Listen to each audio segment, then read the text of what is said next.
First item on the agenda is the approval of the minutes from January 28th. Are there any comments or questions? And if not, would somebody like to make a motion to approve those minutes? I'll make a motion. Is there a second? Is that a second, Teresa? It was a second, I'm sorry. Okay. Done. All right, polling individually. Ken? Yes. Let's see. Jimmy, you there now?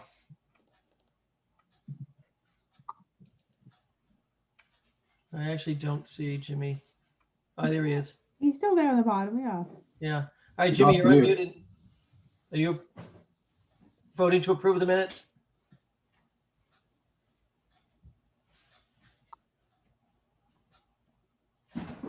Okay. Silvana? Yes. Frank? Yes. Ken? Yes. And did I miss anybody?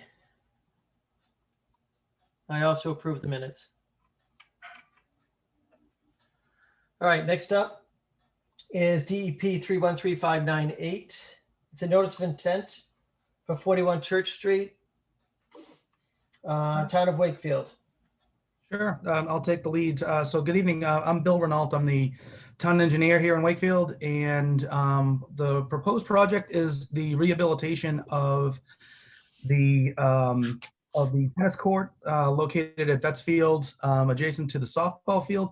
Am I able to share my screen at this point? Yes, you are, Bill. Go ahead.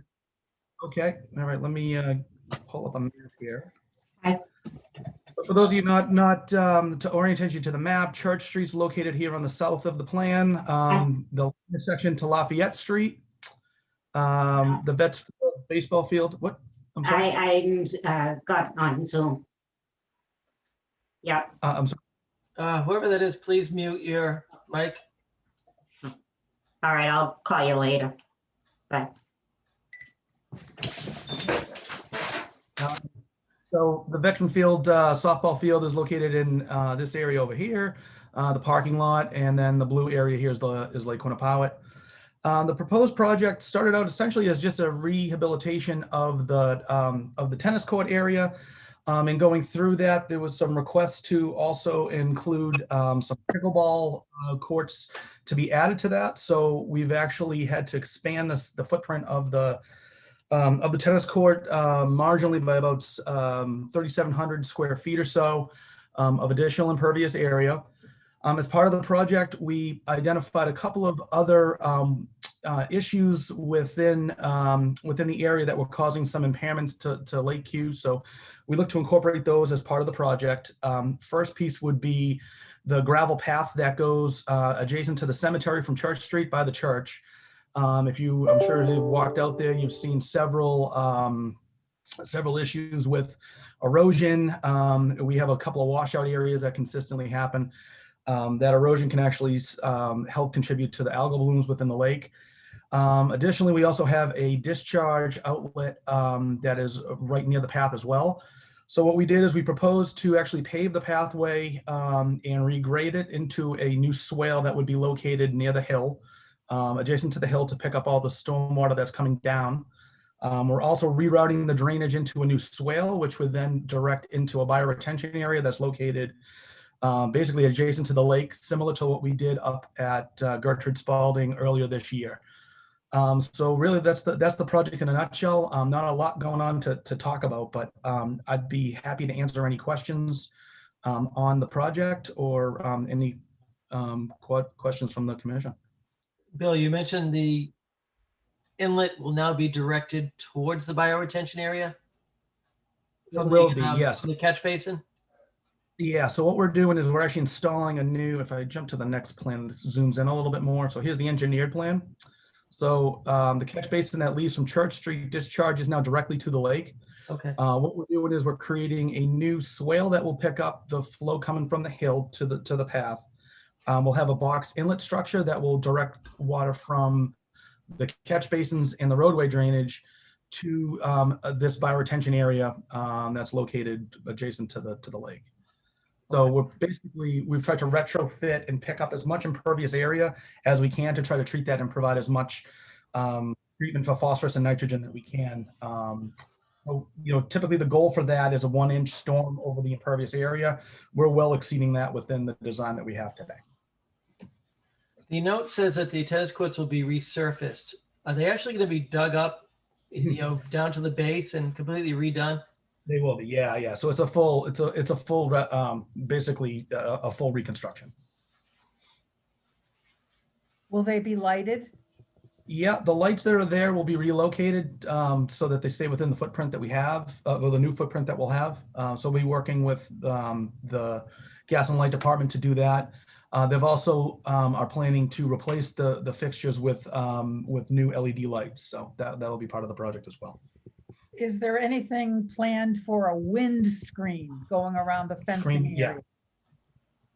Yeah, pickleball really wouldn't work too well without a windscreen. So I don't know if you've played pickleball or looked at pickleball, because that's a new sport to me. But essentially, it's a plastic ball, which obviously wouldn't do well without a windscreen. So as part of that, we have a landscape architect that does a lot of courts similar to this. That's helped us out with the design and material for the windscreen. So that'll be added to the fencing around the court. Right. As a housekeeping note, if you're a member of the public asking a question, please identify yourself and Sure. where you live. Thank you. Sure. Can I ask a question, Bob? Sure, Teresa. Bill, you said that the walkway is going to be paved. It's not paved now. No. And- It's a gravel stone dust path. Yeah. And why are you paving it? To stop the erosion. So we have, if you go out there and look at it, and we included it within the packet, there was several photos of different areas that had started to wash out. I mean, we constantly are maintaining this with washout issues. So it allows us to actually be able to drive into the site a little bit easier. If you're a person that has, mobility issues or from an ADA standpoint, it provides a benefit for that. What we find is at the bottom of this, it turns into a big mud bowl. So the thought is really just to kind of correct these issues in the use of the path so that people can use it in all types of weather. And then also obviously to stop the erosion, because that does contribute to the algal blooms within the lake.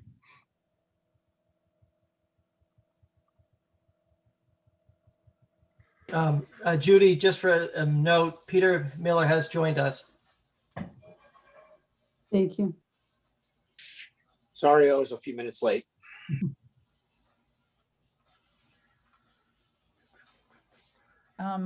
Could I ask another question? I'm in the audience here. I'm Nancy Webster on Newell Road in Wakefield. Sure, go ahead, Nancy. When is construction beginning? So provided we get approval, we'll be moving forward with a bid within the next month or so. Construction would be we think in the spring, summer timeframe. So the Probably late course would be usable when? June, July? If all goes well, it'd be longer than that to get the growth. I mean, there's a significant amount of work here. So I would think more around the fall timeframe, because we also have to, constructing in the middle of the summer is a little difficult to get the grass growth and whatnot on there too. So we'll be trying to do all of that as part of the project. So the courts couldn't be used until there's grass? Well, and in general, we're going to have the project as a whole go to substantial completion. And that's when we let people start using the area. Oh, I see. So we're going to put this area off so that the contractor essentially owns the site. So we have to let the contractor do his thing. He sets his time frame up on which portions and what the phasing is going to be for the project. We give him the overall scope. He determines which step he wants to do first. So essentially, we just block it all off and let him have access to the site. Okay. Thank you. Is the footprint of the paved court area increasing? It does. It's a slight increase. We have about 3,700 square feet. And the reason for that, we have to basically deepen the court to be able to fit in the 4 pickleball courts because of the dimensions of those courts. So we'll have 4 pickleball courts, and then the 2 tennis courts will remain. Okay. So 700 compared to what was the original area, Bill? Oh, I don't have it off the top of my head. I do have one, a couple of my engineers are actually on the call with us here. Nate, do you happen to have that off the top of your head right now by any chance? What the overall impervious area was beforehand? To begin with, I was wondering what the increase was, that's all. Oh, so the increase Increase. is 3,700, roughly 3,700 square feet. No, no. Right, what was the, No, how Bill big just was said it? that. My question is, what's the increase? What is it to begin with? The original existing tennis courts was an area of 10,654 square feet. So you're increasing it by a third, over a third.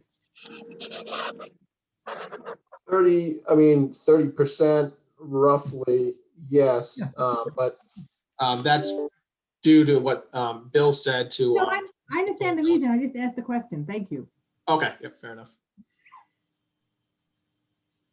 Can I ask a question? Hi, I'm Carol Mon, 248 Albion Street in Wakefield. Sure, go ahead, How Carol. much, hi, how are you? How much clearance is there behind the pickleball baseline? You know, for how many feet? Nate, I'm gonna kick that one to you as well.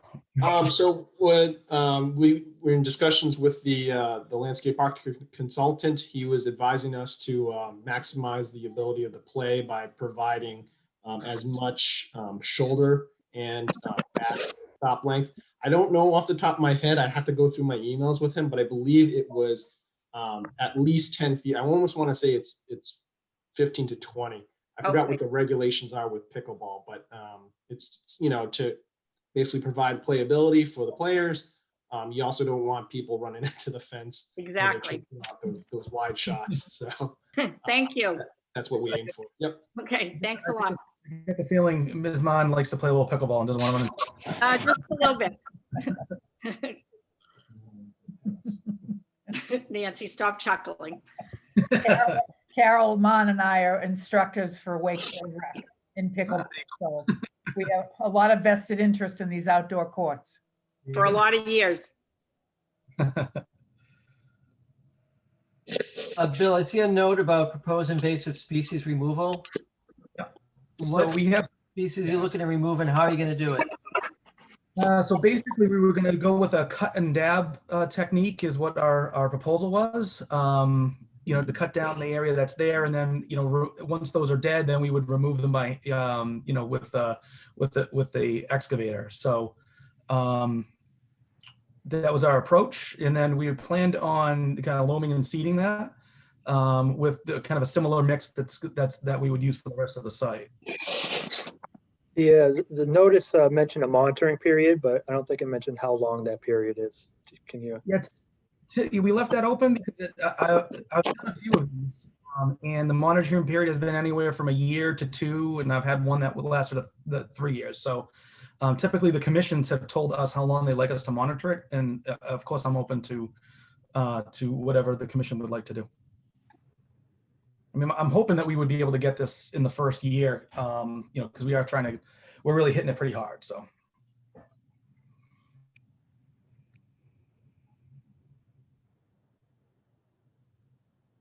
Hey, Rebecca, Yes. I know you had a number of questions that you had submitted, you and Elaine. Mm-hmm. Have all of those been addressed? Yes. I think I forwarded it to you. Yeah. Do you have any questions or concerns with any of those? I would say the only things that I would comment on, I would personally prefer to see some type of native planting as opposed to a loam and seed situation for that, and where they're proposing the invasive removal. Many years ago, some people remember when we had Lord Wakefield had asked about mowing for views and that's et cetera. And we had required them to put in some type of planting scheme because we had said that along the lake, it would be beneficial to have different types of planting and not just grass. So this would be a little bit inconsistent. That was a number of years ago. I actually don't know what it looks like right now. So I had thought of that. And the only other thing I had mentioned to Nate was that I think the bottom of the basin is going to have, if the elevation of the lake is 81 something or other, I think it's 0.88, I can't see. And the bottom of the basin's about 82. We can assume that not only will there be standing water sometimes, but in the root zone, you're probably going to have some saturation. And I just suggested that we select different plants for that area than what was, some of which were proposed that I think may not do well with it being saturated to the roots for likely a period of time. So we selected the plants, just so you know, consistent with what we did at the top of the lake as well. So in the bottom of that basin is at the same spot. So I mean, it's very close to the water table, but we did get good growth in there. So but again, if there's a specific planting scheme that we're happy to change it. Okay. The paved pathway that's currently, stone dust, will there be a berm along that edge at all, or is it going to be flat, or how's that going to transition? So what we're planning to do is actually we're pitching the walkway towards the top, towards the hill. So Okay. it'll act as its own berm, and then we're putting in a swale right next to the path to collect and direct the water to our inlet structure. So there'll be a drop in elevation immediately to the lake side of the path? I would say it's similar to what's there now, because it does sort of drop off today. So the grading worked, because our pitch we're doing is a 2% cross slope, so it's not very steep. So we're holding that outside grade that's closest to the lake, and then essentially cutting down to build in the new walkway. Okay. Is the hope for a result of this to make some sort of significant reduction in the fertilizer runoff into the lake, or is do this have just some effect at the margin? Well, it's twofold. I mean, that is definitely part of it. So fertilizer is one piece, but we do a natural fertilizer system that we use in public works. But the bigger piece is really trying to pick the fertilizer up that would be hitting the pavement up around Church Street. That's what you get the benefit from. So yeah, that's really the intent. So as part of when we started the Clean Lake Committee, geez, I want to say that was about a year ago, and probably I remember, I couldn't even tell you how long it's been, but it's been maybe a year or so. And we identified, I want to say 25 projects around the lake, looking specifically in the watershed for types of improvements that we could make. And, some of the residents that are adjacent to the lake are part of the committee, and highlighted this outfall as one concern, because there's a lot of trash and other debris things that get down. Right. So, well, this go ahead. I'm sorry. Projects we've I was just gonna say it's one of the. You go ahead. Yeah, I'm just wondering, I know there's so many variables, but I'm just wondering, it would be interesting to know if there's any way of even anecdotally getting a sense of whether this moves the needle, and I didn't know, for example, whether you could, take photographs of the lake this summer and then compare them to next, a year from now when when these improvements have been made, to see if it changes anything, or whether the water, or whether what the runoff into the lake gets so mixed up that it really doesn't, it's not even local. I don't know. It's just interesting to me to know whether there's any way of, even in a rough sense, measuring whether this would make a difference. Peter, to that point, it will certainly help a little bit, but there are many storm drains that do make their way into the lake around the perimeter. But this certainly will help from a couple standpoints. One, you're going to prevent the erosion coming up that hill, and yes, you'll certainly help with some of that, high, nutrient load from directly going into the water. Instead, it'll go to that retention area, and that'll certainly be an improvement. And you get the field next door too.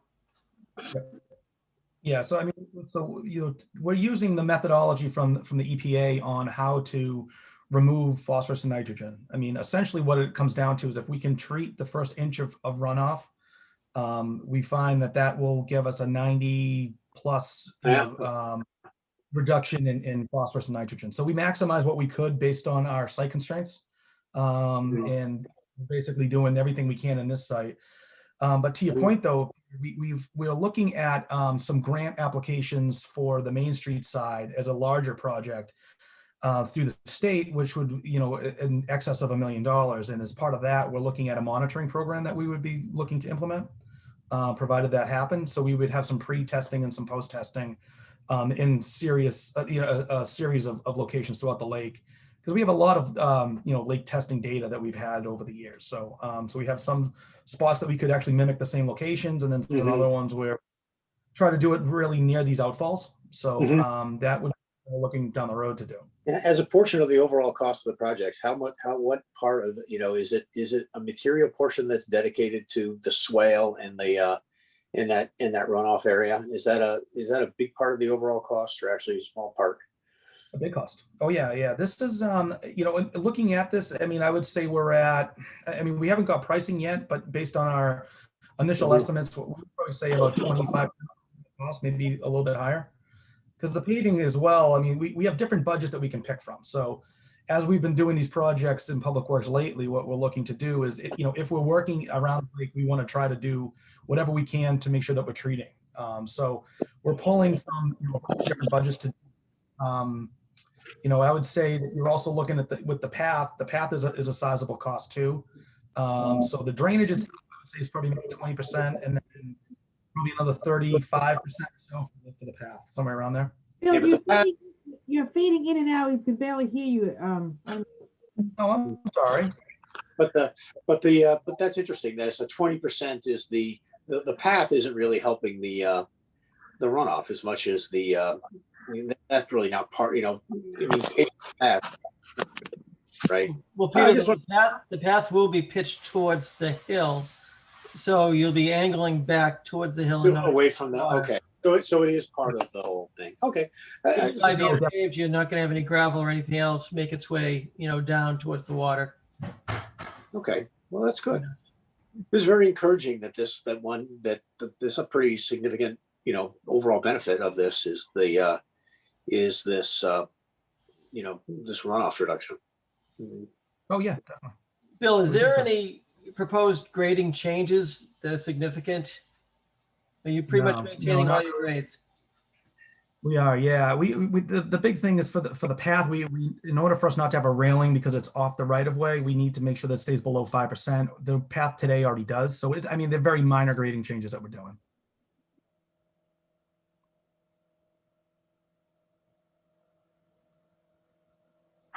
A quick question. What type of maintenance are you going to be doing on this in the wintertime? Is there going to be any sanding or salting on these paths?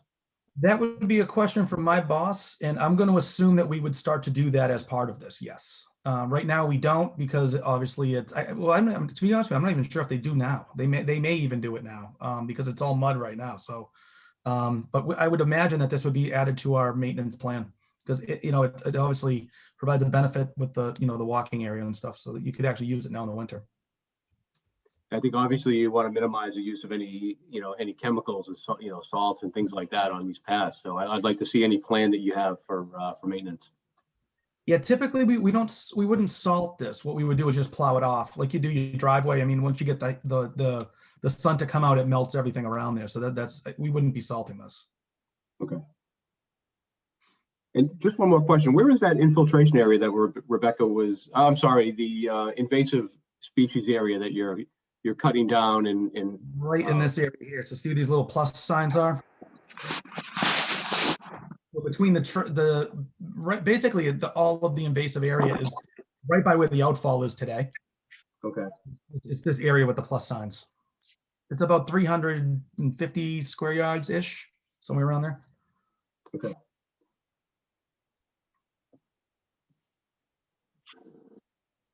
So you'll be digging that outfall pipe out or just capping it? Typically what we would do is we would plug and dig it back from the lake. So at the end we would plug it. But I mean, if the commission would prefer us to remove it, it's just as easy to do. I'm comfortable either way, but our plan was basically to remove the head wall, that first section of pipe, and then just plug it. That's usually how we would abandon drainage, but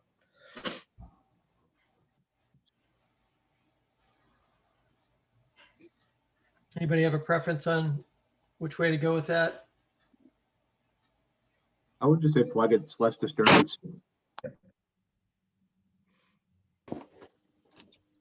Everybody agrees with that. I agree. What did you say, Frank? I'm sorry, can you repeat that? I just say plug the pipe, just so, I mean, you don't want to disturb that bank there. I do like Rebecca's suggestion about a mix in that area, what, instead of a seed, grass seed. We can work with the department to either come up with a better mix and something that, will provide something else. And then if there's specific plants or stuff that we want to add in there, we can definitely do that.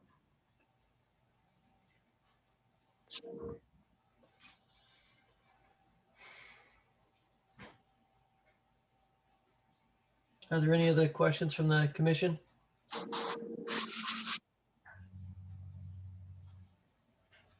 Can anyone hear me? Yeah, I can hear you, Jimmy. Okay, I just didn't know. Any questions or concerns? Well, the only problem I have is I can't read the plan. I mean, everything looks good, but I mean, I just can't, it's too small. Okay. Can you blow that up? Yeah, I can. Yeah, I mean, it's hard to just look at this now and try to decipher. And then just scroll down a bit. That's good, right there. Okay.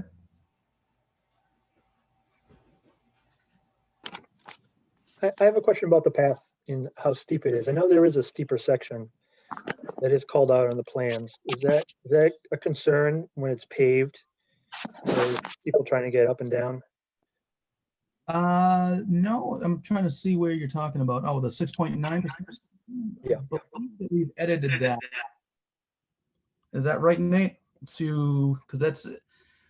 I apologize. I thought I Flatter rated that one section to try to get it under 5%. It's just that one section between station 6, which is on the baseline there, and station 7, or actually even 650 or so. That 50 feet stretch right where the 6.9, that should be about 5%.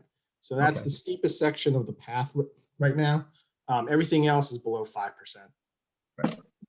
And you can see that with the contour lines. So I don't know why it's not showing on this plan. I apologize. But that should be under 5%. Yeah, I can see it goes from 100 all the way down to about 80 at the bottom. Yeah, but it's I just know that one little section kind of dives down a bit. I'm just wondering. Yeah, and with us doing the invasive species removal, we'll have some room to grade and make all that work. So.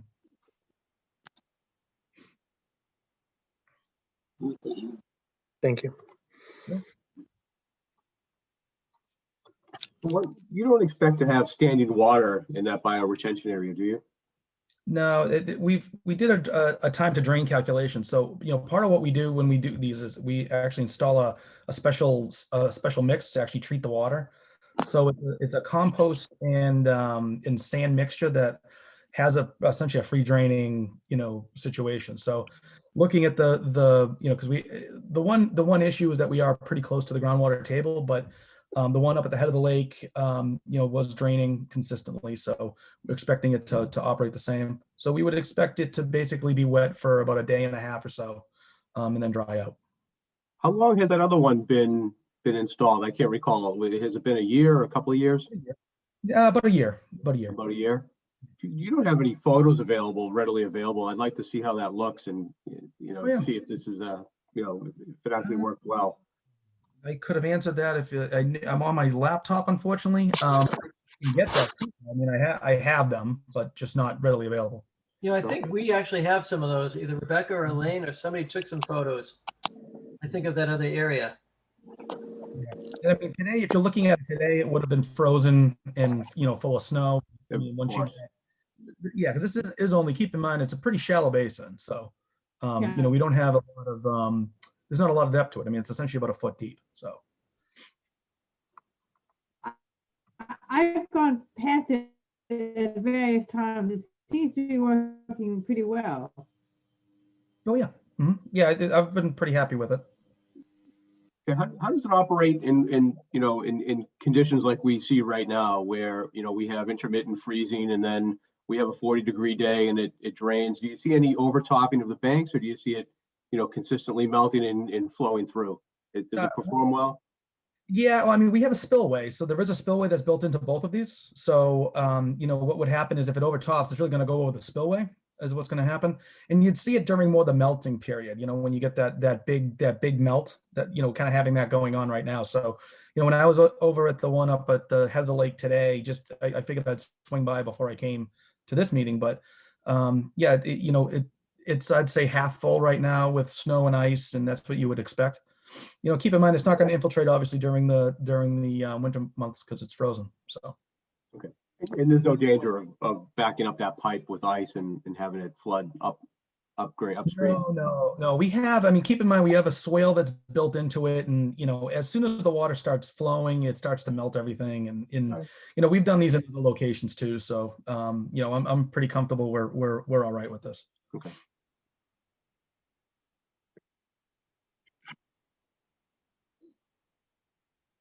Hey, Bill, Yeah, Jim. I got a question for you.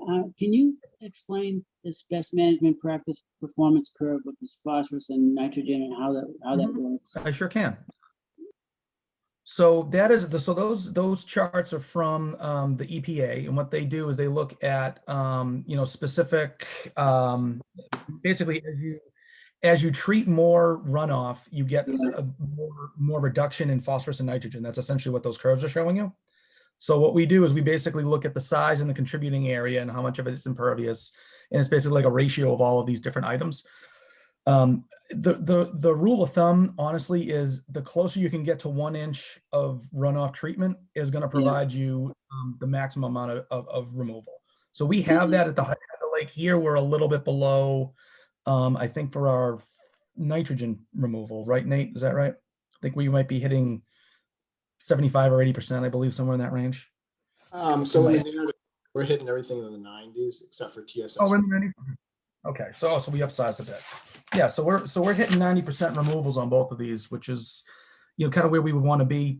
What's going to end up happening, just for the commission's edification, there is some changes going on with the Wetland Protection Act now that'll be with a comment period that'll be starting within the next month or two, where they're actually going to start nitrogen and phosphorus removal as a new standard and adding that in as part of NOIs that you'll be seeing. So we're kind of ahead of the game on this because we know it's coming, and also we've been charged to you know, try to treat the water getting into the lake as much as we can. So we're maximizing this. So you'll see a lot more of those curves and these types of calculations coming to the commission in the upcoming, probably within the next year or so.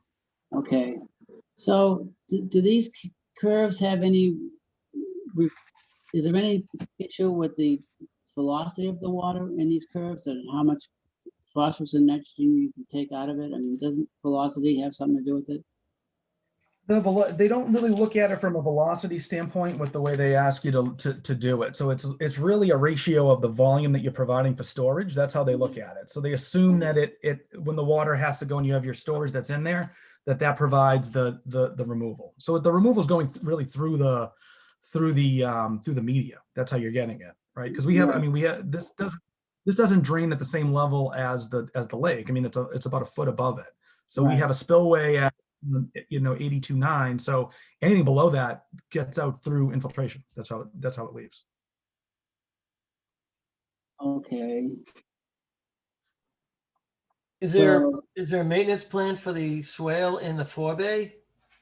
Yep, there is. Yeah, sure. So we're going to add that as part of our annual maintenance. So we're required through our NIPD's permit to inspect these once a year. And we have a BMP maintenance SOP that we've provided to the EPA. And that would follow basically those requirements. So it's a yearly inspection, cutting down, removal of dead vegetation, remulching, all that type of stuff. Pulling the tennis balls and softballs out of the Forebay also? No, I get to keep those, I think. So the big thing is that because we're starting to do a lot more of these. So as we add more, we're going to start to have an annual contract to have this done. So I've done that in the past, and you know, these are really the first two that have been installed in town that are town owned. So, you know, once we get a few more of these, we'll have a contractor that's on board doing all of this for us. That's a great idea. Helping us with the reporting components too.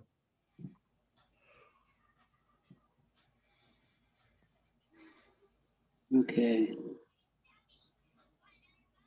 So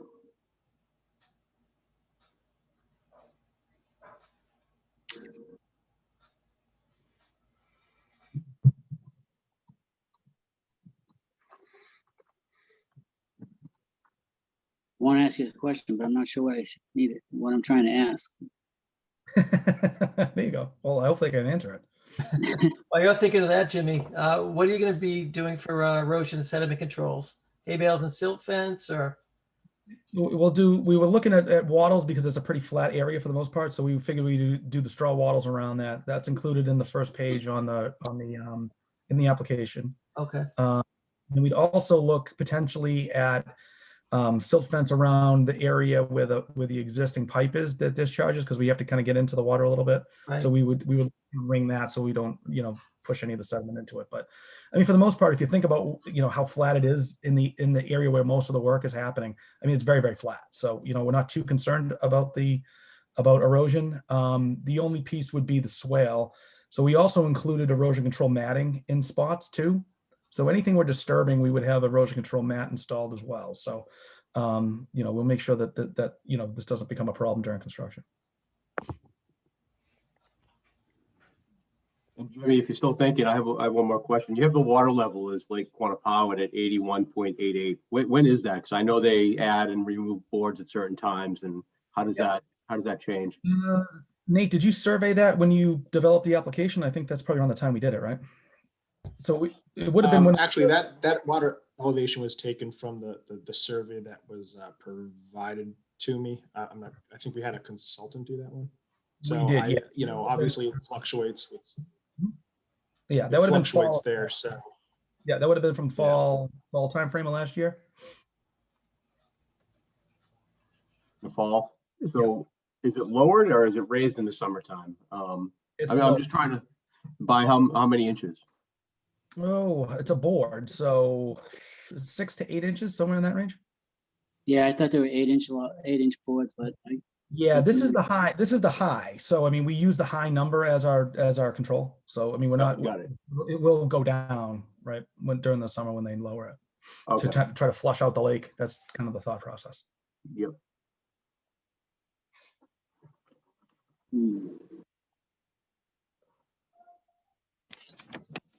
So I'm trying to picture this water coming down the hill in that swale, and it finally gets down to the bottom and hits the Forebay.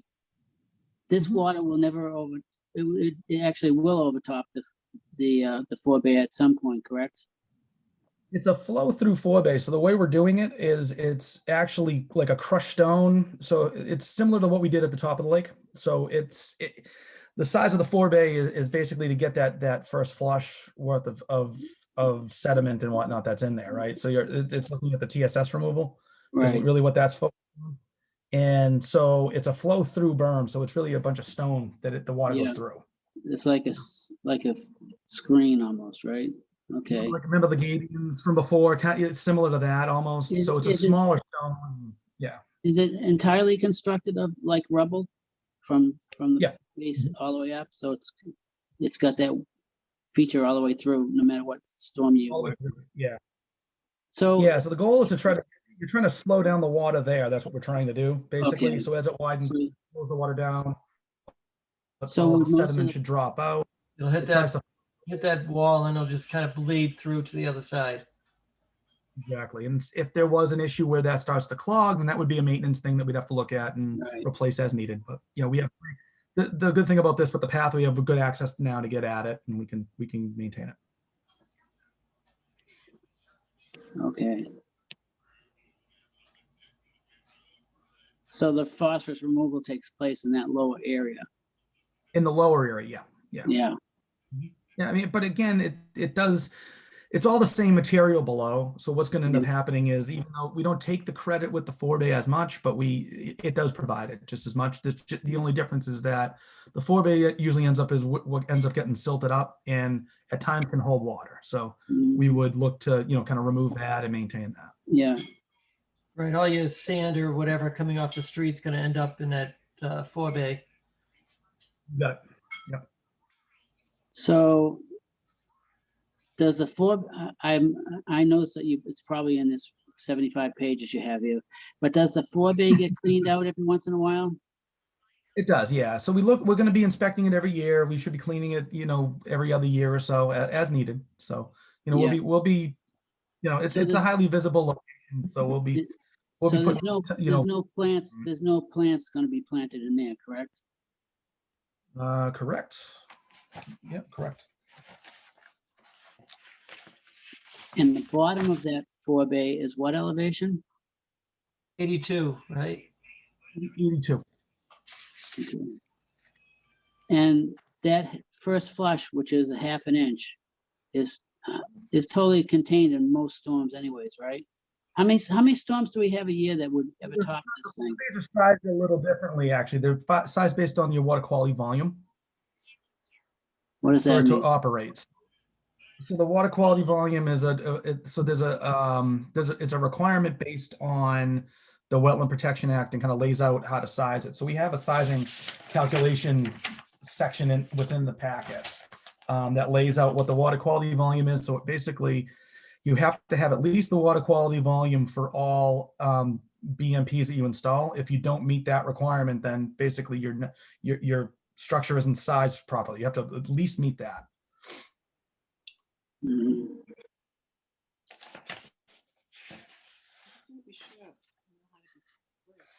So Bill, did you say this was not sized for a particular storm? Or it We is didn't sized? size it- Yeah, because it's a retrofit, we could focus more on removal of phosphorus and nitrogen, considering right now it's going there. So, Right. anything we would do would be a benefit. So we maximize what we could put in. That's really how we looked at it. As opposed to we have enough dead storage to cover even the 100-year event for the additional impervious. So rather than going through all those calculations, we basically just said it's a retrofit. We can get the water quality components of it, and that was going to be the focus of the design, rather than Okay. going through. Yeah, because it's an exercise in existing conditions. So we didn't do that. Okay, but is there an event that would cause the banks to be overtopped then? No, It's you size. you're gonna you have a Yeah, spillway outlet, so it's always gonna drain. It's always going to drain. Yeah, and that spillway is designed wide enough, so that's wider than the pipes that were existing in discharge. So, right, I believe we have a 15-inch pipe that discharges now, right, Nate? Is that what the size is? 15-inch. So our spillway has more than enough capacity as the same as that 15-inch pipe. Does that Right. does that 15-inch pipe ever reach capacity? I would assume it does. Yeah, I mean, we have an idea of how big it needs to be based. So we did more of a conveyance calculation for the swale. That's how we looked at it, just to make sure the water can keep moving. Yeah, it's noted as 15, coming from the street. Yep. Either you or Nate had said you'd get 90% TSS removal with the forebay in the whole bioretention area. We were over 90% for TSS because of the chain that we're using. And then we also have, we're getting 90% removal, over 90% for phosphorus and for nitrogen. Wow. Yeah. And that's based on the contributing watershed to that outfall. So. Yep. That's great. That's great. Mm-hmm.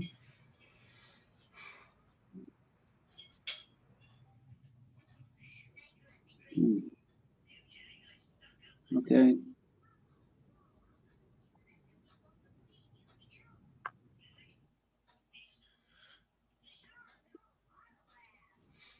Any other questions by commission?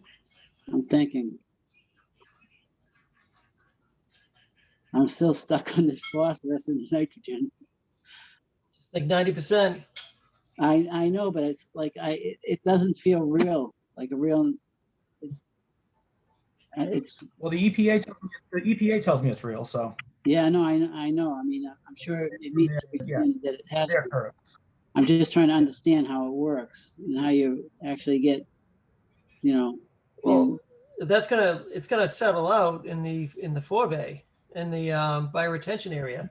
yeah, but it's Yeah, almost so like the water passes right through. And I don't know how long it takes for phosphorus and nitrogen to settle out of it's a dissolved product, right?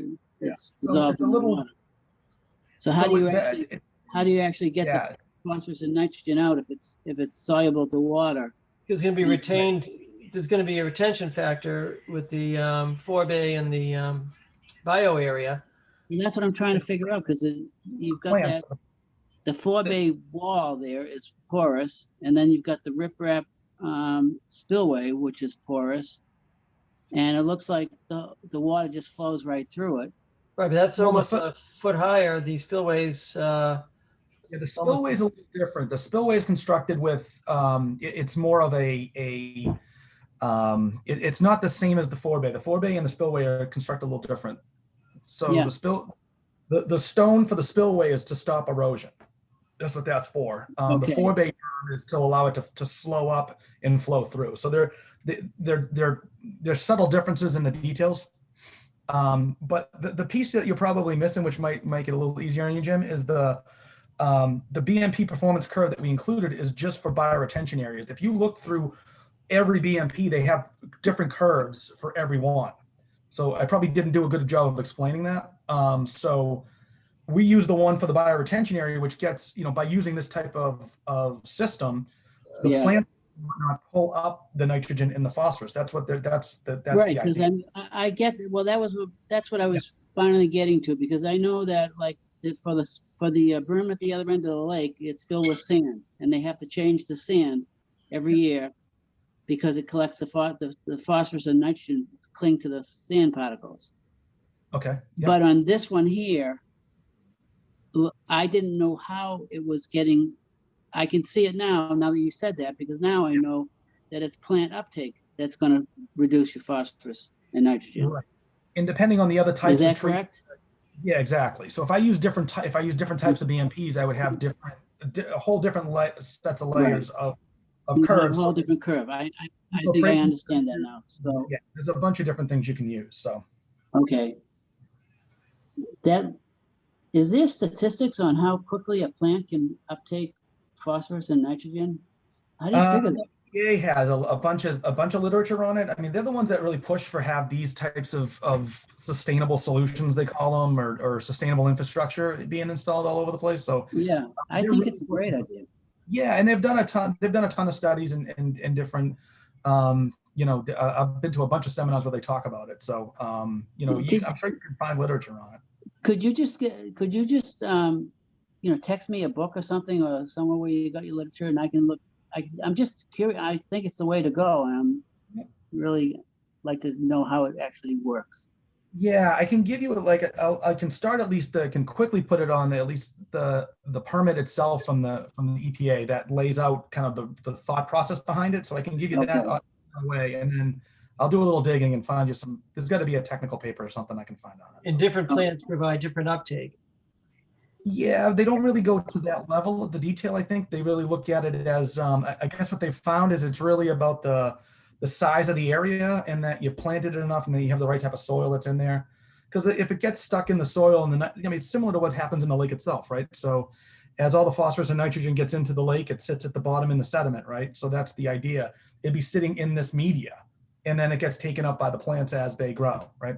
So I think that's more the thought process behind it. Right. And then the Forebay sand would be probably scraped out, scooped out periodically, or replaced periodically.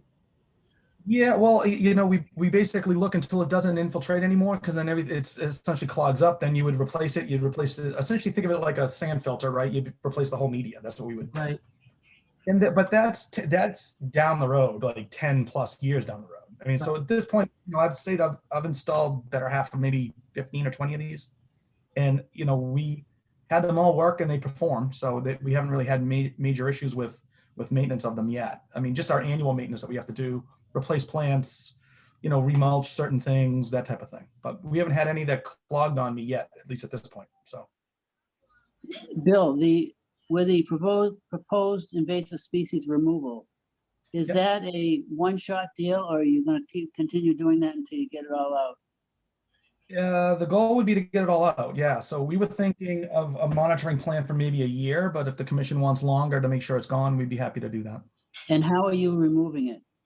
So initially we would cut and dab it to kill it, and then we would have it all stripped out and removed and replaced with loam. And then we discussed obviously the either a special type of seed mix or a seed mix and some plants combo. I probably want to make sure we do at least some type of mix though, because to make sure we get coverage, but. Okay.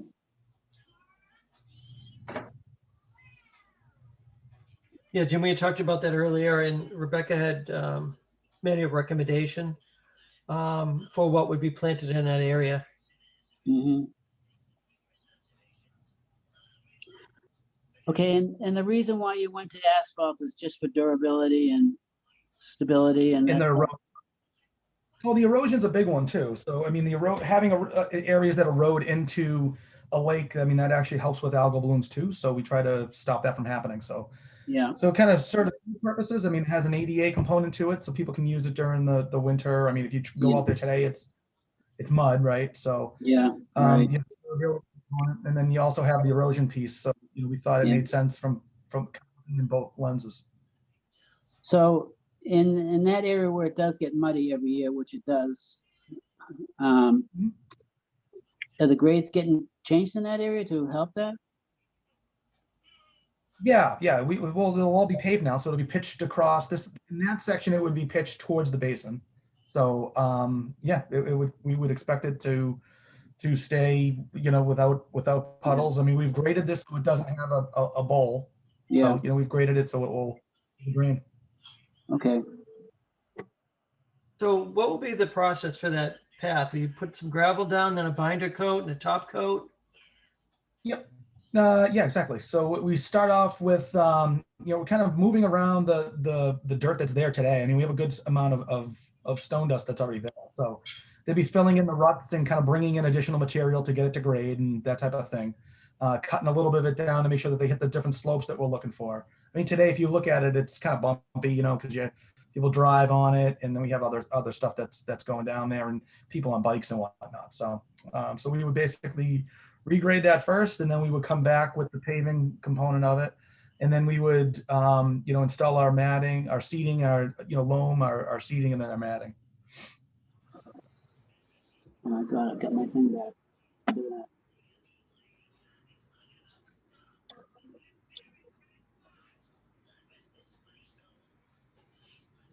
Yeah.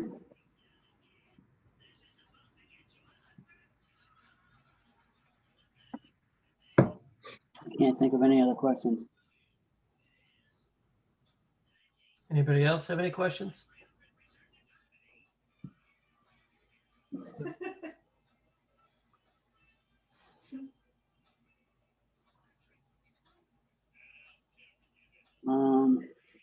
Does anyone feel they need to look at this thing, or? I don't think there's anything to. We've probably all been through there more times than we can count. Right. In muddy conditions and non-muddy conditions. Yeah. Okay. Or I've been retrieving tennis balls or softballs. Does Elaine have anything to say, or Rebecca? Rebecca had some comments earlier that I know I could hear you, but I didn't think you guys could hear me. Elaine, anything? Elaine's not there. No, Elaine's there. Yeah, Elaine is there, right? Maybe her volume's not working. She's muted. Rebecca, anything else from you? Not that I can think of. I think we talked about what I was thinking. Can you hear me now? Yeah, we got you, Elaine. Oh, okay. I would just say, I talked to Bill this afternoon. We've got, between Rebecca and I, we've got some good ideas on plants, plants that are specifically bred to pull up the kind of contaminants that would show up in that forebay there. So I would just say, perhaps a condition that just says a landscaping plan should be submitted prior to the commencement of work, and we can advise them on what we think would be the best plants, and in addition to that, where the invasive species is coming out, that might be a nice area for native species. Right, for sure. Good on my end. What is your revised plan for that? No, well, I think a plant list would be fine. And we can give him that plant list. Or if it's not too much trouble, a revised plan, revised landscaping plan. But I think just a plant list and numbers would be, I think if we took yeah, I suppose so. You know what? I'm thinking my way through this. Since this would be kind of a pilot project for these kinds of plants, it might not be a bad idea at all to have a good plant list and a plan that accompanies it. It shouldn't be too much of a revision. Yeah, not at all. We'd have to do it anyway. Yeah, okay. And then we can keep an eye on it, and it'd be a great pilot project, so we can see how this new methodology works. And since we have like 30 more of these to go, it would be a great way to observe it and in an easy place to observe it. Yeah, and you'll be able to see which plants flourish, which ones struggle. Yeah, yeah. You'll know exactly what was put down there. That's a great idea. Bill, did you say we have an O&M plan for this, or you need to provide us one? We can provide it to you. I mean, it's already included in our submittal to the EPA. We have to do that. I had to do that last year and write one. So, I mean, I have it already on file, so that can be provided if you'd like it. Yeah, for the please. file. But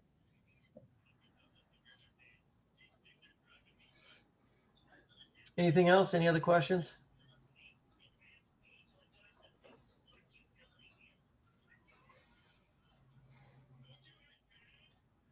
If not, would somebody like to make a motion to close the hearing? Bob, are we going to leave it open until we get the revised plan? We can condition that, or we could leave it open. We'd be looking for the O&M plan, which is already done, and we'd be looking for the planting plan for the invasive species location. Bill, does it matter to you?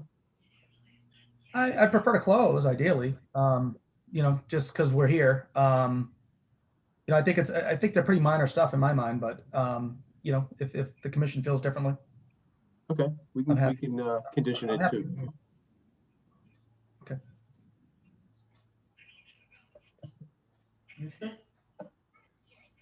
So did we have a motion to close the public hearing? Not yet. I so moved that. Okay. We have a second. A second. Okay.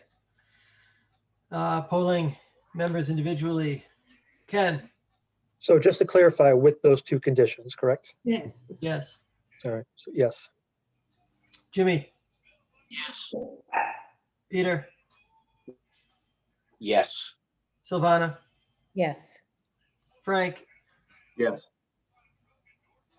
Who am I missing? You didn't have to again, but that's okay. Teresa? Yes. There's so many people on the window here that I have to scroll through to catch everybody. Okay, I also vote yes. All right, this hearing is closed. Good. Thanks, Bill. Thank you. Bill, you here for the next one also? I am. One down, one to go, right?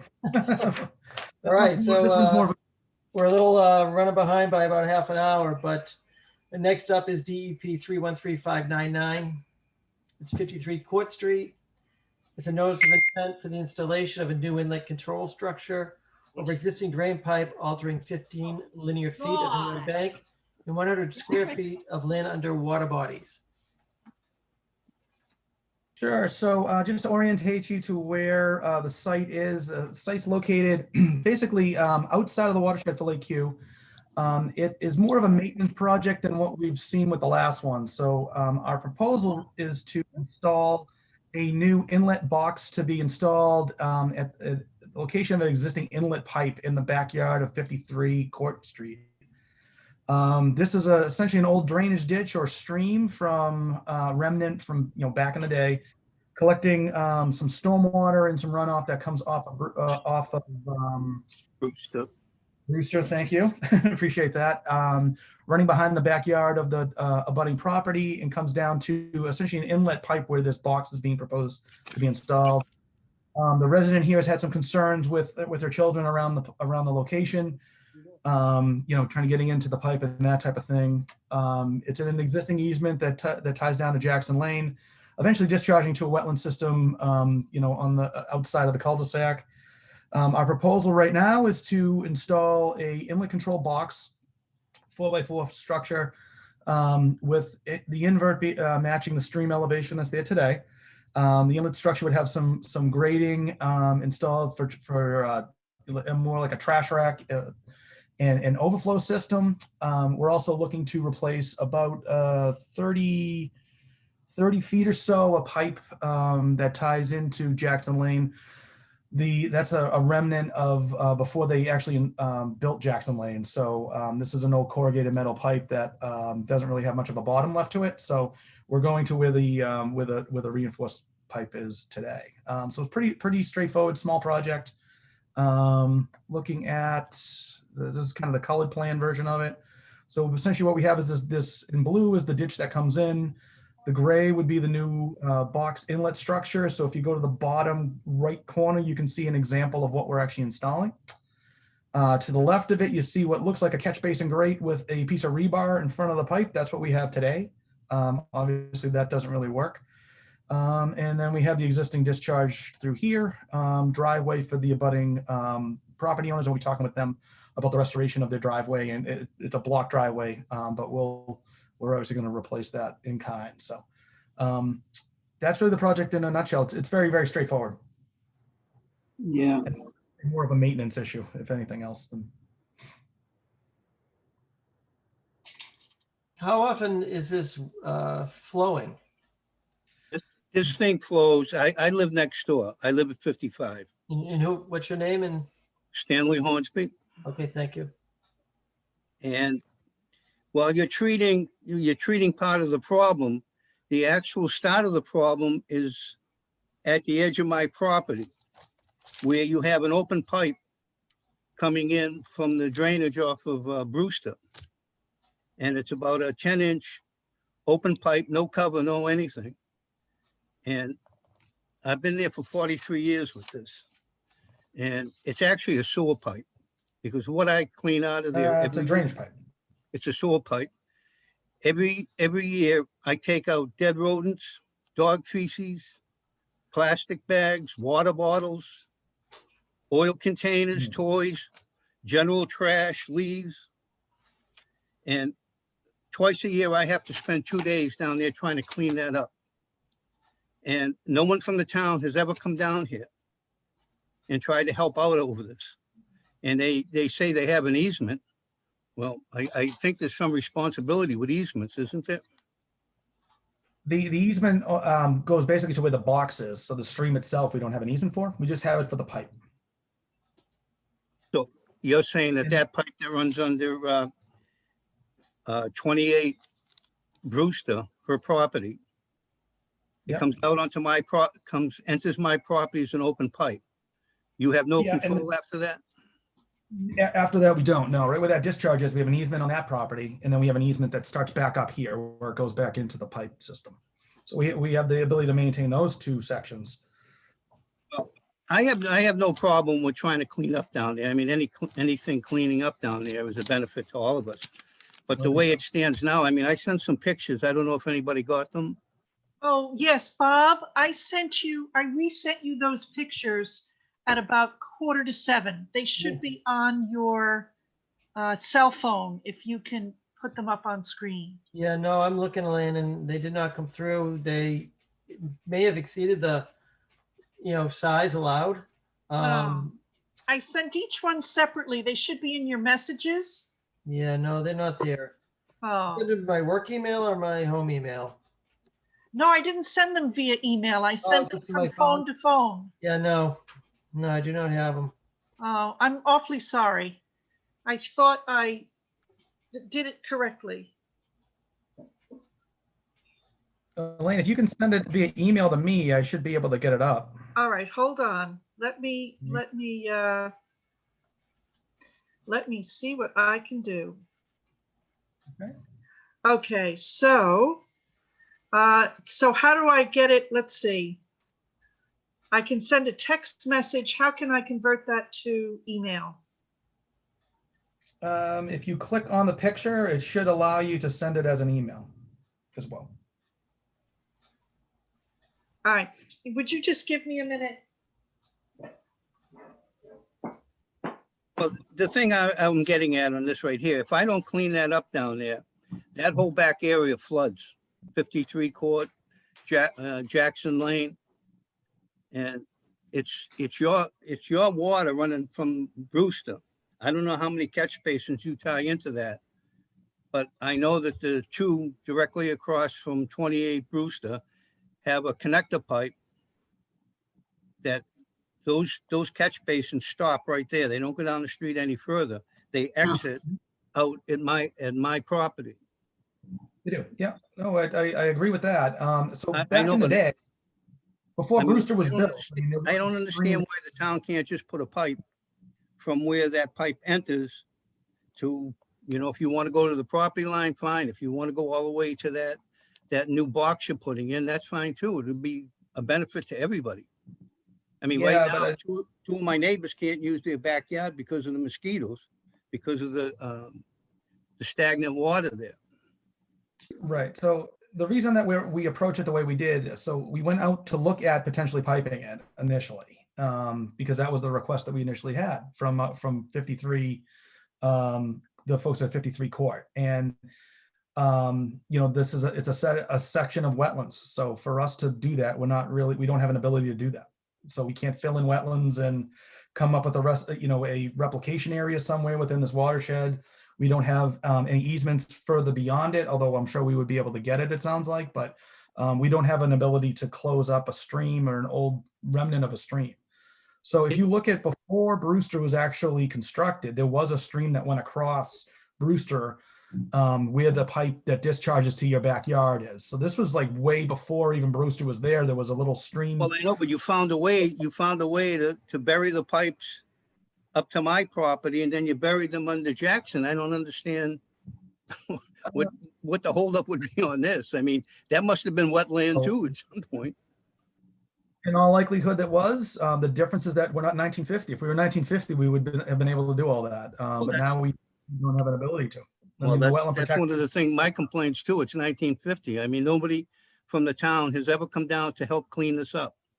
And it's your discharge that's creating this.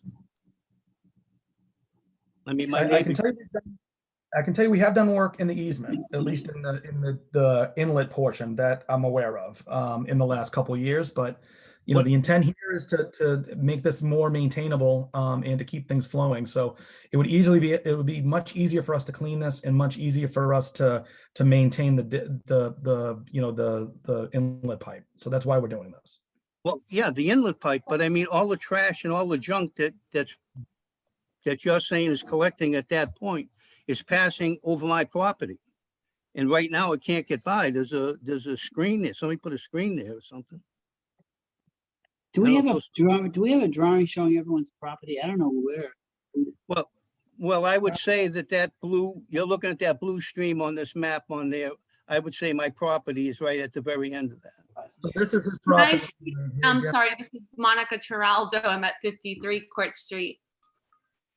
I don't have the camera on right now, but I just wanted to just briefly just tell you a little bit about my story and why I was so concerned about the situation.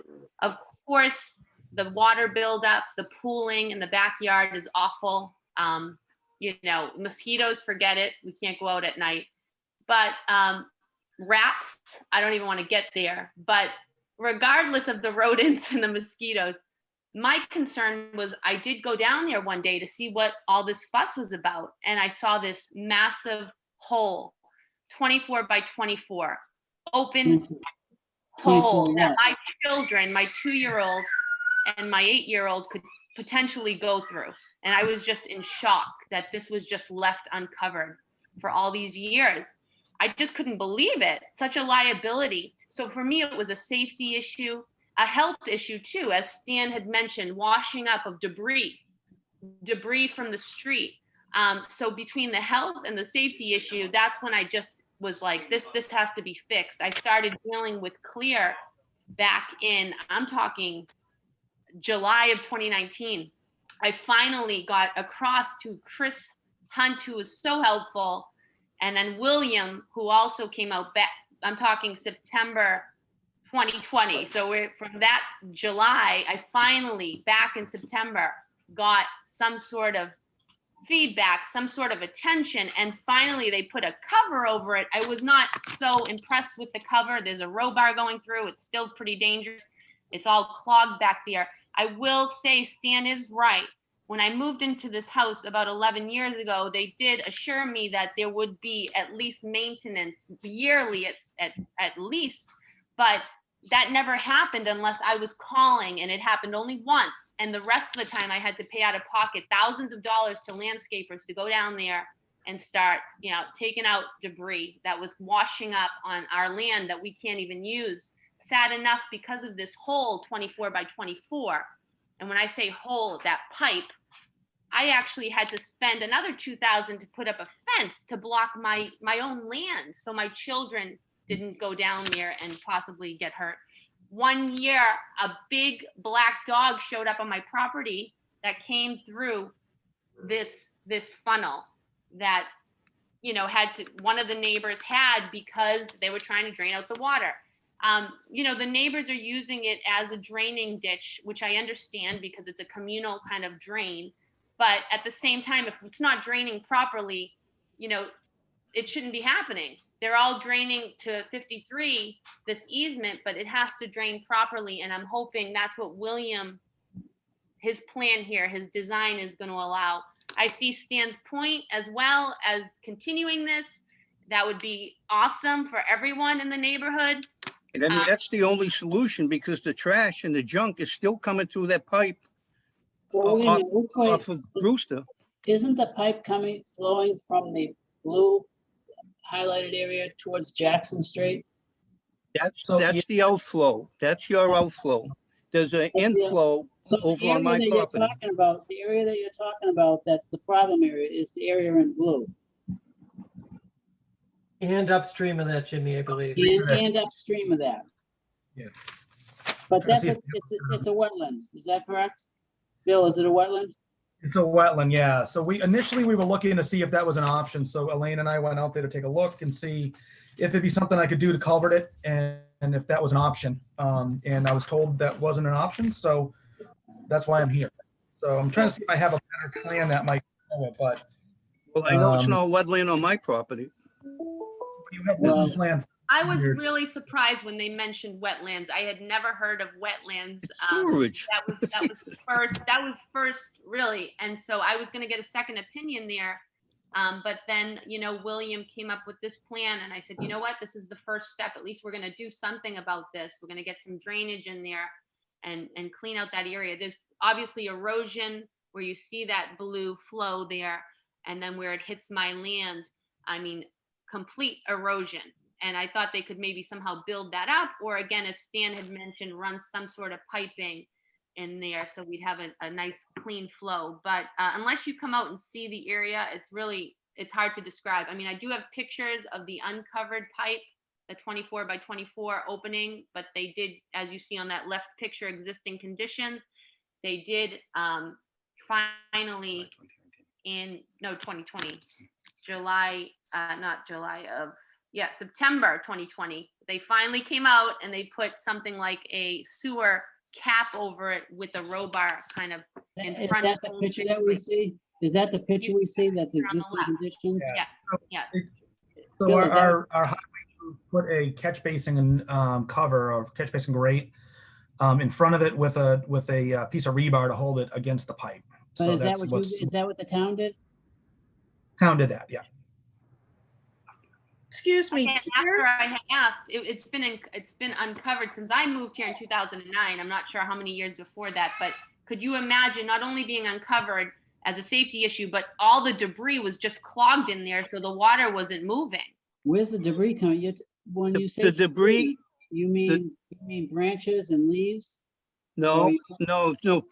Trash bags, plastic bags, water bottles, dead Where is that rodents. coming from? I could go down a list. I could go down a list of things right here. They come off of the the collection points on Brewster. Whatever Okay. can fit into those catch basins, Great. outflows Yep. on that 10-inch pipe that enters my property. It's a broken off 10-inch pipe. And it's just raw shit that comes through there, pardon my French. And well, it's just, and it's stagnant. The water is always stagnant there. The mosquitoes, you can't even use that part of the property, her property or my property. So, And, excuse me for a and second. my other neighbor, Jean, who's on here somewhere. Yeah, I'm right here. Well, she'll tell you, you go out to that portion of her yard and it's just as bad. Yeah. And then we have a neighbor next to her that has 2 young kids whose the piece of their property goes right up to where that pipe is. They're getting blasted with mosquitoes. I was talking to them a few months ago, and it's just they can't use the yard after sunset, and it's all because of that stagnant water that comes in from that pipe. The big streams will go all the way out to the outflow pipe, but a big portion of it just settles there, and on that 70 feet of my property, and it's terrible. It's been like that for 43 years. I'm looking at an aerial photo. I'm looking at an aerial photo right now, and I see the open culvert at 55 Court, and I see it's coming from Brewster. So this is all street runoff coming from a catch basin? I don't know how many. I don't know how many catch basins. There's at least 2. Can you put that picture up? Excuse me, Peter, could I have your email address? I can send the photos and you'll have photos to look at. Could you just give me your email address? Certainly, it's P Miller, first initial, last name, at Mintz, MINTZ.com. I know the catch basin between 23 and 27 Brewster, which is across the street from Jean at 28. There's a crossover pipe that runs either side of the street that the water comes down. It'll get caught in either side of those catch basins. Yeah, I see. I see in front of 28. Everything gets pushed down from up the street. There's gas on the street, oil. I mean, when I see the water in my backyard, this area that you're cleaning up here, I mean, it's rainbow colored. It's whatever anybody throws out on the street. Comes straight down. Yeah, it just goes straight down in there and out, and it's a mess, and it stinks. Bill, quick question: what's precluding the installation? Why can't we connect those 2 pipes together? Is it a 24-inch coming from? It's wetlands, so I wouldn't have a place to get your replication areas that you would want. So we don't have. I mean, DP is typically not going to approve culverting a stream these days. That's not something that's necessarily happening. So I that don't see how you got that water coming off the street is a stream. It's not a stream. It's just a collection of water that the town dumps. Yeah, but unfortunately, before they built Brewster, there was a stream that went across the road right there. So right where this is, and that discharge pipe, that's all following the old line of the stream, the old stream, and whether that's being spring fed or whatever. I mean, Elaine and I did walk it. There is wetland vegetation on both sides of this area. We did look at it. So what I can do is I can give you a screenshot of what that looks like. It might help you with the kind of understand what we're talking about. Eric, you didn't include it. I can run a perennial stream, correct? I would say it's not. I've seen it dry, so I would say intermittent for sure. Right, and I'm going to tell you another thing. When someone drains their pool, their pools drain out onto Brewster, and it goes into these catch basins. I was working down there one day trying to clean up some of the mess there, and all of a sudden a flood of water came through this swale, and I couldn't figure out. It was a nice sunny day. It hadn't rained in a while. I go out, and one of the neighbors way up the street was draining their pool. And I mean, there's chlorine. Right now, there's road salt going in there. I mean, the streets are melting. I mean, it's just a big mess, and Where's the picture? It's tough for people to use their backyards down there. Monica just said they're out about, I don't know, 2,500 square feet of their backyard they can't use. I got almost 1,500 square feet of my backyard I can't use. Well, if it is a So- wetland, there's probably. So, there's probably so gonna be a problem for you to try to use. There's a label on one of the figures on sheet 3 as a wetland, and it shows the limits, top of bank and wetlands. Was that delineated? Was that just called out observations? When Elaine and I went out there, we talked about using the top of the bank as the wetland line. So that's what we've shown on it. And again, we're Okay, just, thank you. we weren't going to touch the wetland. We're touching the edge of the pipe. That's where the box is going to go. So we're sort of, we are outside. We have a little bit of grading to kind of blend everything in, but that's about it. So you won't have to go through 28 Brewster Road. I'm Jean Dunley at 28 Brewster Road. No, so 28's right here. So here's Brewster, Drury Court. The project that we're talking about is back in here. I'm sorry, back here. Is there So- any way we can see what you're looking at? Oh, yeah, you need to switch Yeah. the views, Bill. But I'm It sorry? would be really happy. It would be really helpful just to see a more, a broader view of the property. It's very hard for me to understand where the abutters, properties are. Yeah, I'm Well, looking at you it know, on my I- phone, but Bill can switch his view to whatever he's looking at, from this view to the other view. We're Yeah. looking at the colored plan that you had originally, Bill. You want to see the color plan? There's no arrow or anything showing where you're talking about. Well, Bear with me. I There it can, I have these pictures on my phone. I just don't know how to transport them over there. I can have these brought over to the town hall. I mean, we're not at the town. Well, Well, do you want to schedule a time, just go out and look at this? I think that'll answer a lot of questions. we can look at it, but let me ask you this, though. The project that's before us is a small portion of Right. what seems to need to be done. Right. So I think that would have to happen in a different filing. I don't think if you want to propose other work that, Bill would have to do a lot of figuring out to see what can be done. But if you want to talk about a possible solution, that's another thing. And we can get Bill to look at it with us and Yeah. get his Well, opinion. I'm happy to look at it again. I mean, that's fine. Just Well- keep in mind, we have budget for this component of it. If we're Yeah. going to look at something else, and that includes piping, I'd have to come up with the money for it. So. Right. it seems to me all you Come need is, through Court Street or to do this, or? I'm no, sorry? they can come down my driveway, Gene. Right, but the project before us is 53 Court onto 27 Jackson. That's the current project being proposed now. Everything else would be a separate project. One thing, William, I definitely do not want to put a halt on this proposed, drain coverage, because I feel like it's a totally different issue.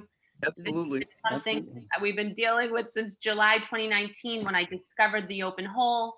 I have children. I had to fence off my yard, paying taxes on land I can't use. And safety, for me, it's safety. And so I just can't sleep at night knowing, again, that this is not done properly. So I would hate to halt this project. I like Stan's idea. I think it's a smart plan to have a nice flow, but budget and all these other reasons that could possibly hinder now even this and push us back another year, I just, Well, I think what Bill is proposing is going to be an improvement. It's going to carry the water more efficiently out of that area.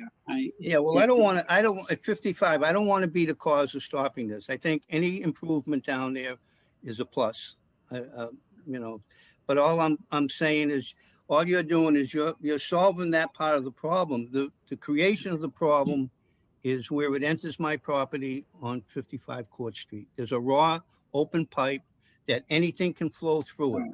And it's gonna flow all this distance, all the way to this collection point. Okay, so why don't we do this then? Why don't we make an arrangement to meet at your house or somewhere like that? And we could ask Bill if he would come with us, because he can explain everything to us at the same time, and possibly. You bring some boots. It gets pretty muddy down there. Yeah. So if we do this, I don't see this delaying the project per se, because realistically, I can't build this tomorrow if we got approved. It's not, we're gonna have to wait at least until the spring at a minimum. So, I'm fine if we want to go take a look and we can continue this project if you want to. Have a site walk and then determine what the best course of action is. But, again, the reason that we're here is because we were told there's wetlands and that we can't pipe it. So that's why I'm here. I just want to make that abundant. Otherwise I wouldn't file with you, right? So I'd like to have the sidewalk. I think that's worth, I'm just sensitive to the fact that, it's kind of not us and it's kind of not you, and yet, neighbors. Peter, a site walk related to what's in front of us today, or what we're, I don't know. the other section? I guess I feel like if we're that I just want the benefit of seeing it with my own eyes and not, that's all I'm saying. It's hard for me to, yeah, I mean, we're hearing a lot of concerns. We're hearing a lot of concerns, and I don't know. I just want to, I guess maybe I want to, as a process thing, to say that at least we took the time to go out and see it with our own eyes. That's all. You're saying a sidewalk now for this project, Peter? Yes. Can, if we do a site walk, can we try to plan it so that we're also available? I don't know if there's any possible way we could do maybe a Saturday morning. Is there any possible way we can work that? So again, you guys, of course, more than welcome to come on 53 Court Street, enter that way. I know sometimes at the end on Jackson, they're not always happy having people enter through their land there. So is there a way we can maybe coordinate a Saturday morning? I know that's off schedule, but. Well, I'm available on Saturdays. I don't know. I think Bill might be the biggest problem to see if he's available. I mean, it depends on the day. So Okay, for me, let's post it. I can do a Saturday. So if you pick a Saturday, I'm fine. Is you. anyone else able to do a Saturday? I can probably do a Saturday. I can do this Saturday. Okay. So why don't we? I don't think I can do this Saturday. Frank, Bob? I can't do this Saturday. Tell us when you can do it, Bill. If we have to do a Saturday, I think the 6th looks good. The 6th looks good. You want to say like 10 o'clock or something to that effect? If that The works. 6th looks good. Is that what, two weeks away? A week from Saturday. March 6th at 10? Yeah, that would be great. And then Okay. Where would we meet specifically? Would we meet at 55 Court? We'd meet at 51 court. Is it 53 court? You can see everything there. We can walk around both sides and Okay, go through so everything. Is that okay for you, the homeowner of 53?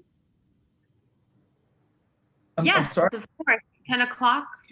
Yeah. Yes, we can do 10 o'clock. Thank you. On the 6th. In the meantime, what I'll provide you is some of the information that I provided Elaine previously on, basically the design plan for Brewster that shows the old stream that used to be there. I can provide you our drainage system up gradients. You'll see what that is. You'll have a better context of what's going on. And then what we can do is go from there. And if this, we'll at least be able to we'll be able to use that on our site walk and kind of understand what's going on. Elaine, can I just ask you to speak about this? Because you said, Bill said he went out there with you. Yes. What do you want to know? I don't know. What did you and Bill talk about it and deciding it was a wetland and When we went out, it had wetland vegetation in it. Yep. It had quite a bit of jewelweed in it.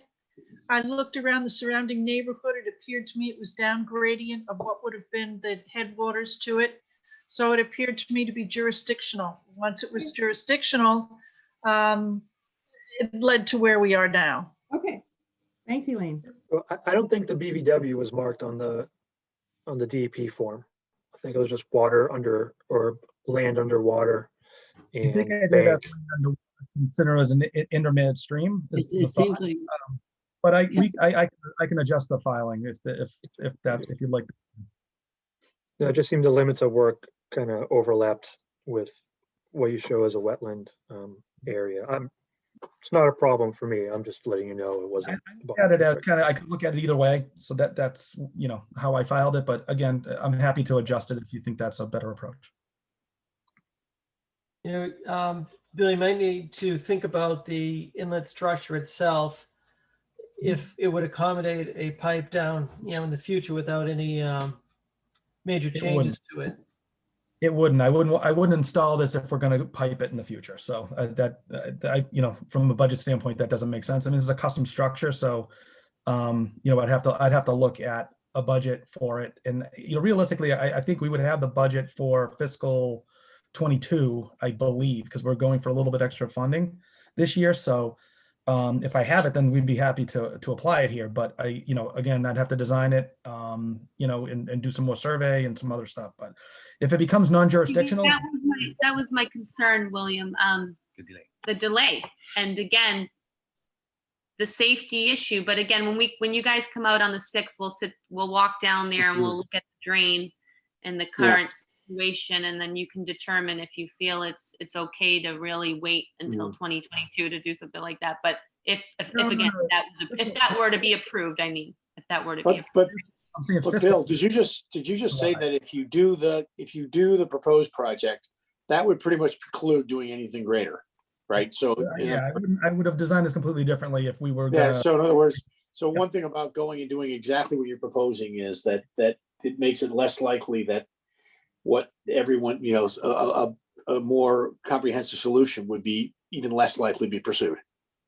You got it. Yeah. So I think I basically, with the information I have, if this is jurisdictional and we can't fill it, then this is going to be the plan. If it's something and we come up with a different solution while we walk it, and we believe it's non-jurisdictional, we can pull our application and we'll move forward in a different direction. Can I just ask the question? If it's jurisdictional, there's nothing we can do about it. I mean, isn't that right? Correct. And we think it's jurisdictional, Elaine. So. Yeah, but you know what? Let's just look at. I guess what I'm saying is we just. All I'm saying is that I don't think we should look at it, but there's not much we can do about it. That's all I'm saying.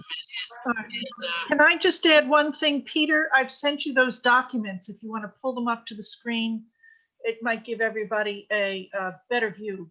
Oh, I did. How many additional feet of pipe are you talking?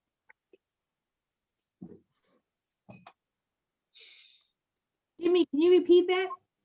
How many feet of additional pipe are you talking about to get to the point where the 150, 200 feet probably. And does this flow only when it rains?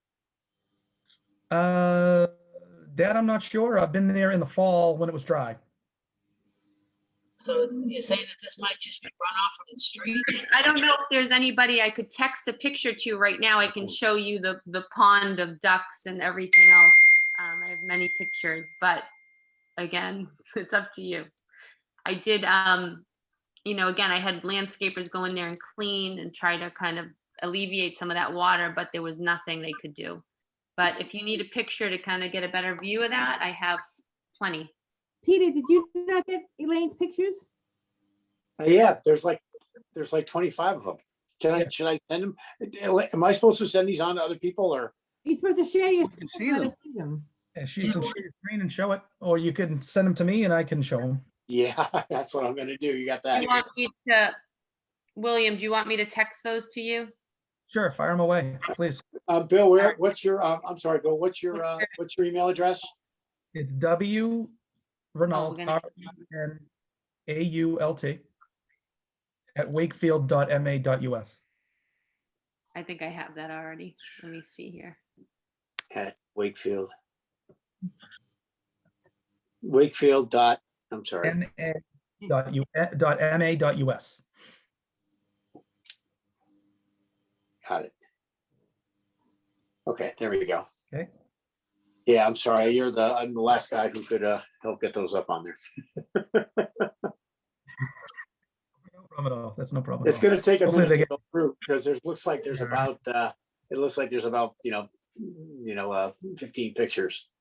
Yeah, I mean, I could probably go hunting through and find the original pictures, because when Elaine and I went out there, we took some pictures of the veg, during the fall when it was, visible. So we have some other photos as well. Yeah. I wasn't prepared for that necessarily today. So I can go through that and have it for the site walk.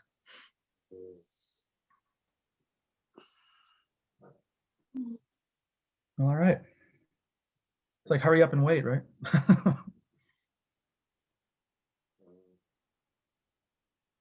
I have a question for the homeowner that we keep talking with. She's still there? I believe so. Hello? Yes. Do you know, can you tell me if this stream that's not culverted is dry very often, or does it only fill up when it rains? No, you see a lot of, even. Okay, so this is Gianluca Trollo, I'm the Monica's husband. So no, it is definitely there is water that stays there for a long time. Like Stanley was saying, we were finding a lot of debris inside, plastic bags and all the other items that he said. And I actually see also a pipe coming from a house close that I don't know what it is. I hope it's not a sump pump or a discharge from the gutters, because that definitely can kind of make the problem worse. And I'm pretty sure that we're going to assess this, because I don't think that it's legal to kind of, discharge water from a property in that piece of land. So that is another thing that most likely we will see. And I don't know if actually that is why there is water a lot that stays there. Because of erosion, there is no pitch at all. And that is why I believe water stays there for a long time. Is it dry more often than it is wet? Well, in the heat of the summer, it dries out, but most of the time it's damp down there. Water. There is a lot of vegetation. So, the sun doesn't go there. And again, I don't think that we can cut the trees When that we are say there. vegetation, we're talking, The trees. well, trees, yes, but also, I forget what they call it. Is it skunk cabbage or something? I don't know. But a lot of stuff grows, a lot of weeds grow down there too, because again, we can't really maintain the land. Anyhow, William, I did email you 3 photos. Yep. So here's this is looking. So the pipe that we're talking about is where my cursor is over here. This would be the driveway. Bill, still to change your view. Right. Yeah, we're still looking at the color plan. Oh, I'm sorry. That's funny. All right, let me redo Not that. funny, no. No, it's funny from my standpoint because I'm looking at my screen and talking about something else. Can you see the There you picture? go. Yes. Yep. Okay. So what we're looking at is this is Jackson Lane. That's the cul-de-sac for Jackson Lane. The pipe we're talking about goes generally in this direction. You can see the watered area. This is kind of beyond where the stream piece is. The stream is a little bit more to the left of the this pine tree. Let me call up a couple of other ones here as we go. So you're not seeing my email right now, right? No. Okay. Just the picture. This is the inlet of this is the pipe inlet that we're talking about with the rebar, and then we had Still the the same picture. Bill, still the same picture. still the same. Oh, really? Well, that's not Really? good. That's not good. How's that one? Is that good? No. We can't can see that your now. cursor. Oh, there we go. Yay. So that's the inlet pipe that we're talking about. This is flowing towards Jackson Lane. Jackson Lane will be on the other side of the screen fence. I don't have a new picture. I have the old picture. Hasn't come Oh, up there yet. we go. Right there. All right, so that's one, and then let me pull up. Monica, I think you sent me three or four, right?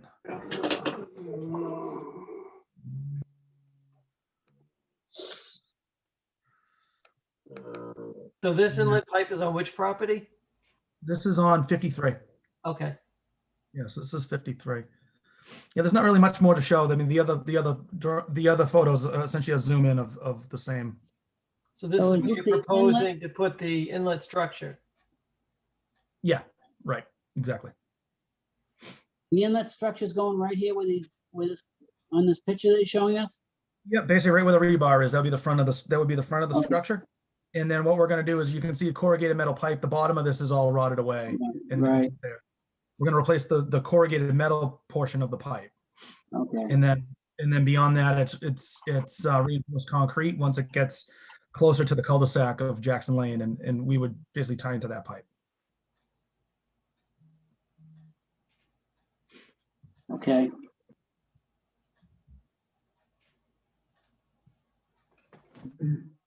Is there another picture you wanted to show us, or is that it? No, it was the same. It basically the same view. There's nothing really additional to show. Okay, I'm sorry, can I just ask you that I just lost my internet access for a minute. The picture you just showed, Bill, that was on 53? Yeah, all those were from 53. Yeah, Okay, looking thank you. basically from their backyard towards the area. Yep. Thank you. Yeah, we probably could have done a better job with our locust plan and kind of giving you more context. I didn't know we'd be getting into all that today, so my apologies on that. And again, the picture is somewhat deceiving. That is 2 feet by 2 feet, that opening. Right. And again, you could imagine with all that water flow, the debris that just clogged that up, we had to constantly go down there and unplug it and hire people at times to do the work because it was just too much. I mean, it's a big piece of land down there. So can we just continue this hearing until our next meeting after March 6th? After March 6th? Yeah, we definitely need to continue. Okay, very good. Thank you. And so site walk week from Saturday, 10 a.m. Yeah. 53 court. Yep. Okay. All right. Sounds good. Looking forward to it. We'll see you all out there. All right. Thank you. Thank you. Bye. Can someone send an invite out for that? Like an email reminder invite? Yes, we'll take care of that. Thank you. Thank you, Elaine. Thanks, Elaine. Those are very helpful to me. All right. Next up is DEP 313600, which is 100 Hemlock Road, Northeast Metropolitan Regional Vocational High School. Public hearing. It's an ANRAD abbreviated notice of resource area delineation for 3,181 linear feet of BVW, 193 linear feet of inland bank, 921 linear feet of riverfront, and 770 linear feet of isolated vegetated wetland. Okay, who is here for that project? This is Andrea Kendall from LEC Environmental Consultants. And with me tonight is also Michelle Callahan from Niche Engineering. We prepared the ANRAD for tonight, and if I'm able to, I'd like to just share my screen and let's see. Yeah, Andrea, you can share yours. Okay, great.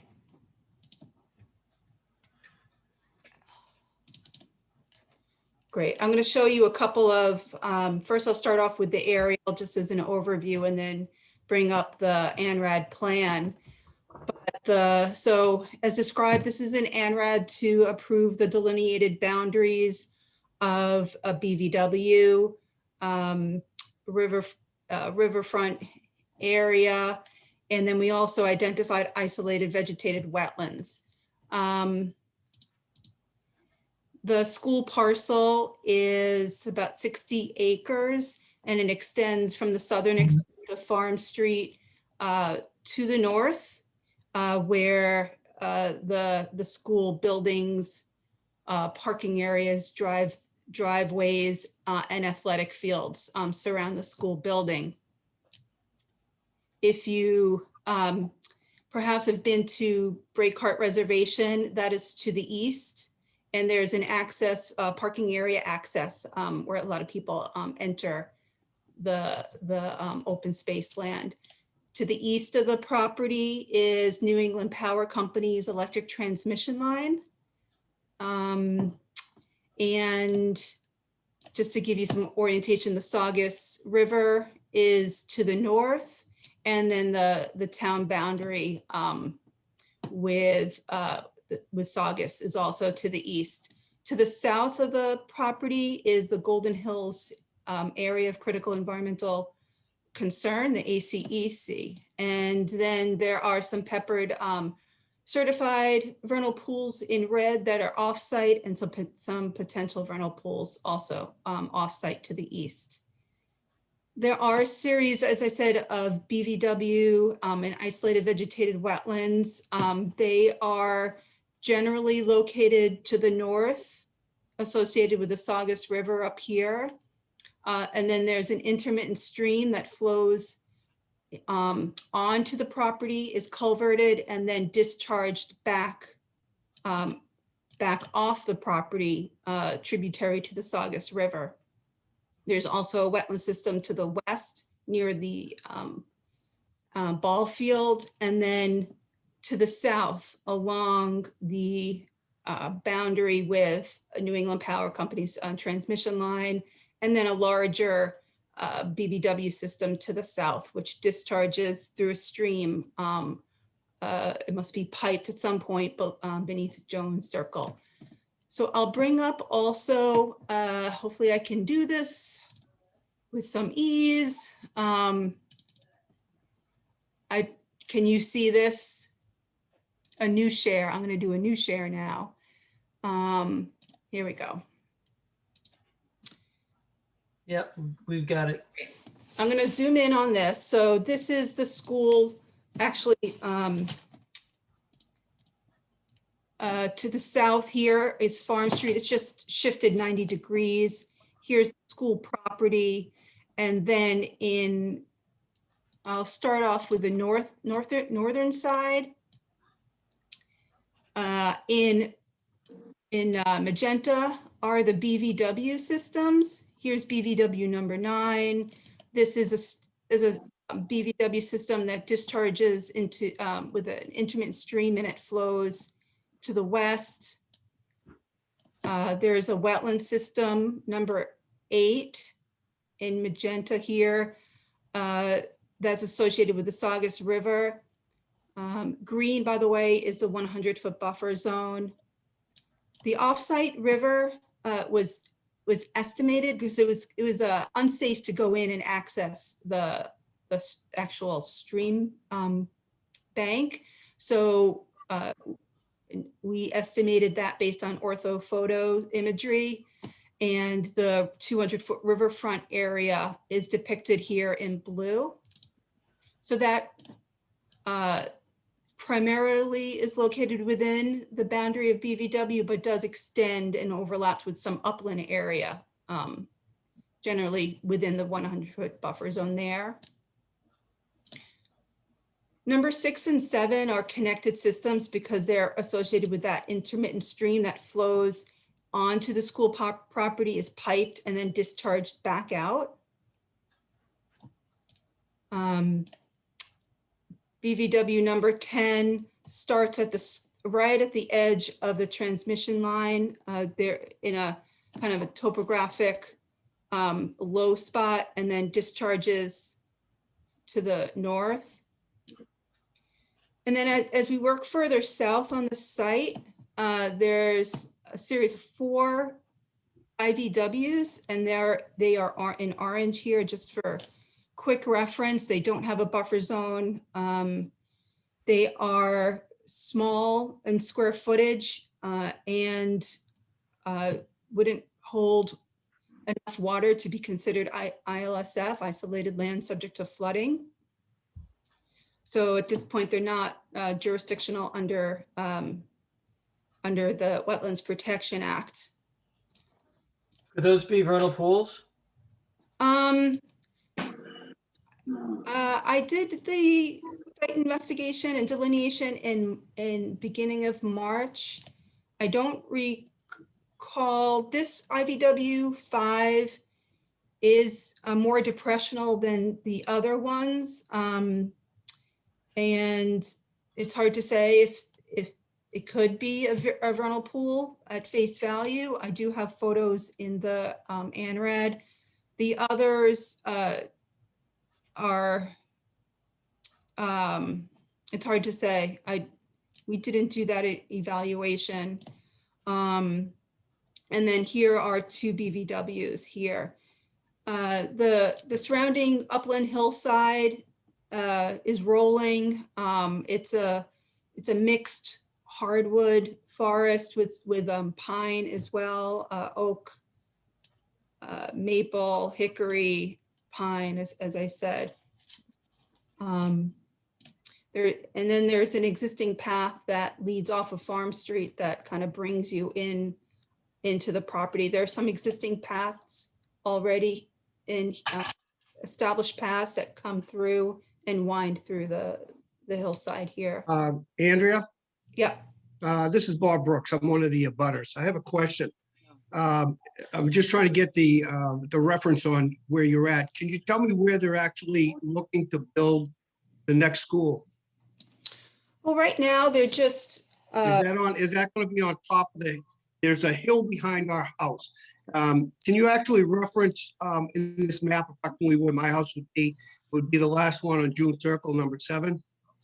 I am not involved in that process. From what I understand, they're just really in schematic design, and based on the delineation and approval of the wetland boundaries, that will help facilitate their planning and design. Okay, so do you have any idea where they want to put this road that they're talking about? I'm not involved at all. Yeah, this is really, Mr. Brooks, this is just a review of the wetland areas or potential wetland areas. There's no project actually before us yet. Okay, no problem. This is my first round with this after we find it out. But I know there's a lot of wetlands around ours because there's a lot of pools of land. You need rubber boots, to go around and actually walk in the area behind the houses and the other properties. Yeah, we'll be planning a site visit for sure. Sir, do you live on the other side of the transmission lines? Yeah, I live on the Wakefield side, on the end of June Circle. In fact, most of the abutters are actually online here too. Oh, I see. I got you. Okay, I see what you're Okay. saying. You're okay. You're where the You could say, yeah, you could say it's on the Saugus side, so to speak. Yeah, it's off of Farm Street, the last 2 streets off of Farm before you hit Saugus. Yep, got it. Now I understand.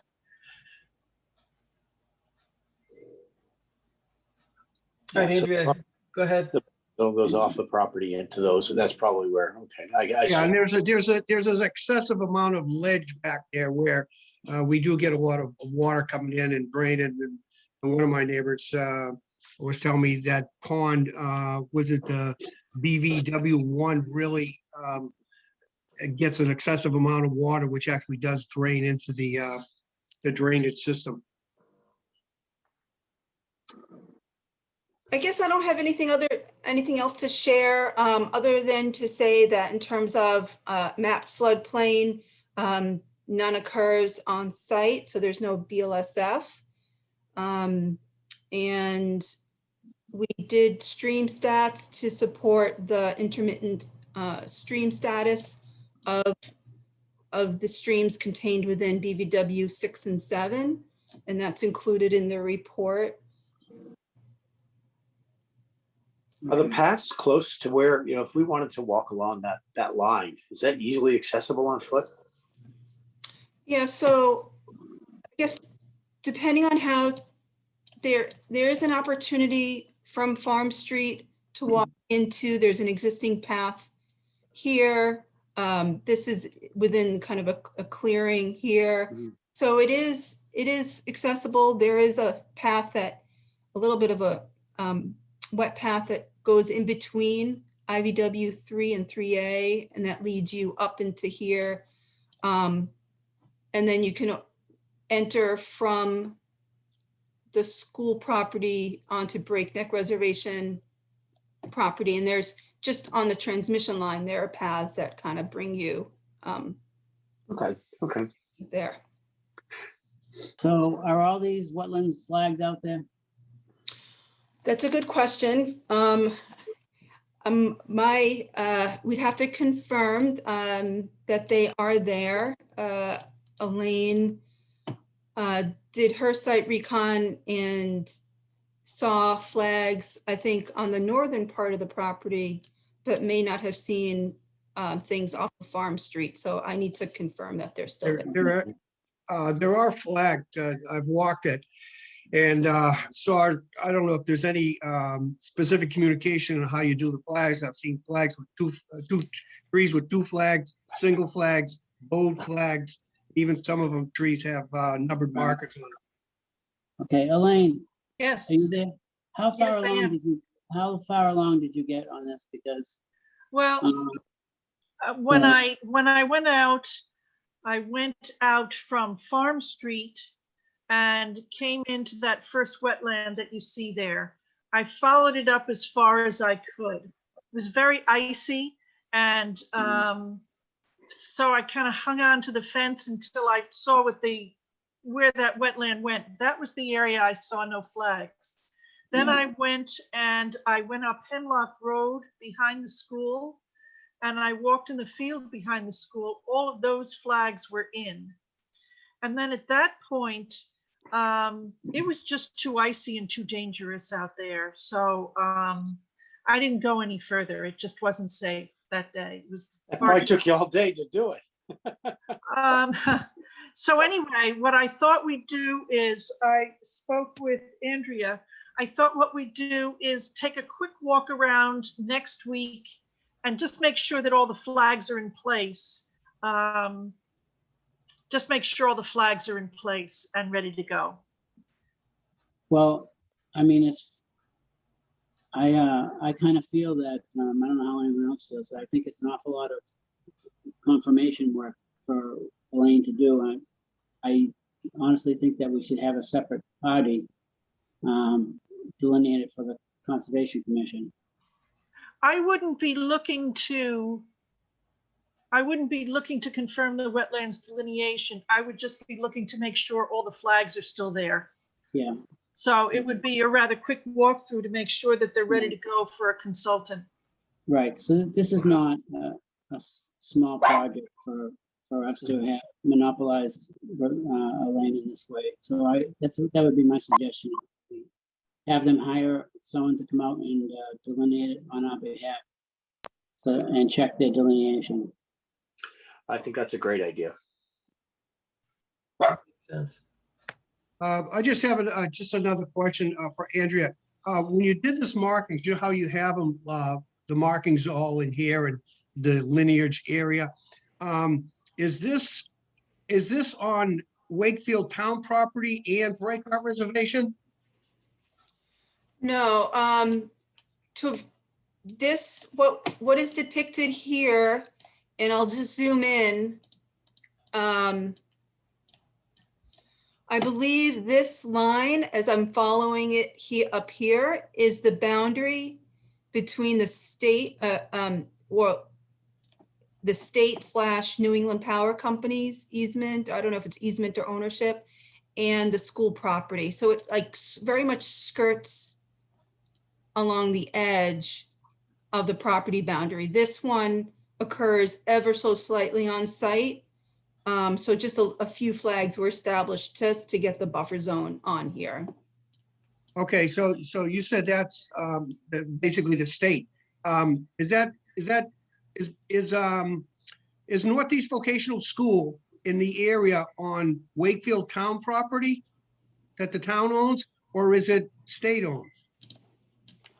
This whole 60-acre parcel is owned by the town. It is, okay. There's 60 acres, okay. I understood there was only 4.2 acres there. That was town. But maybe I had it wrong.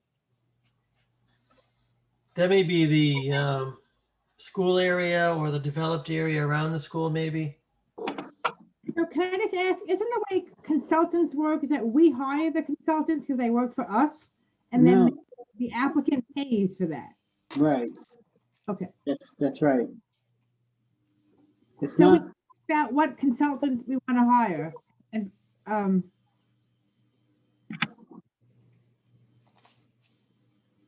didn't hear what you said, Teresa. I said we need to figure out the consultant we want to hire. Yes.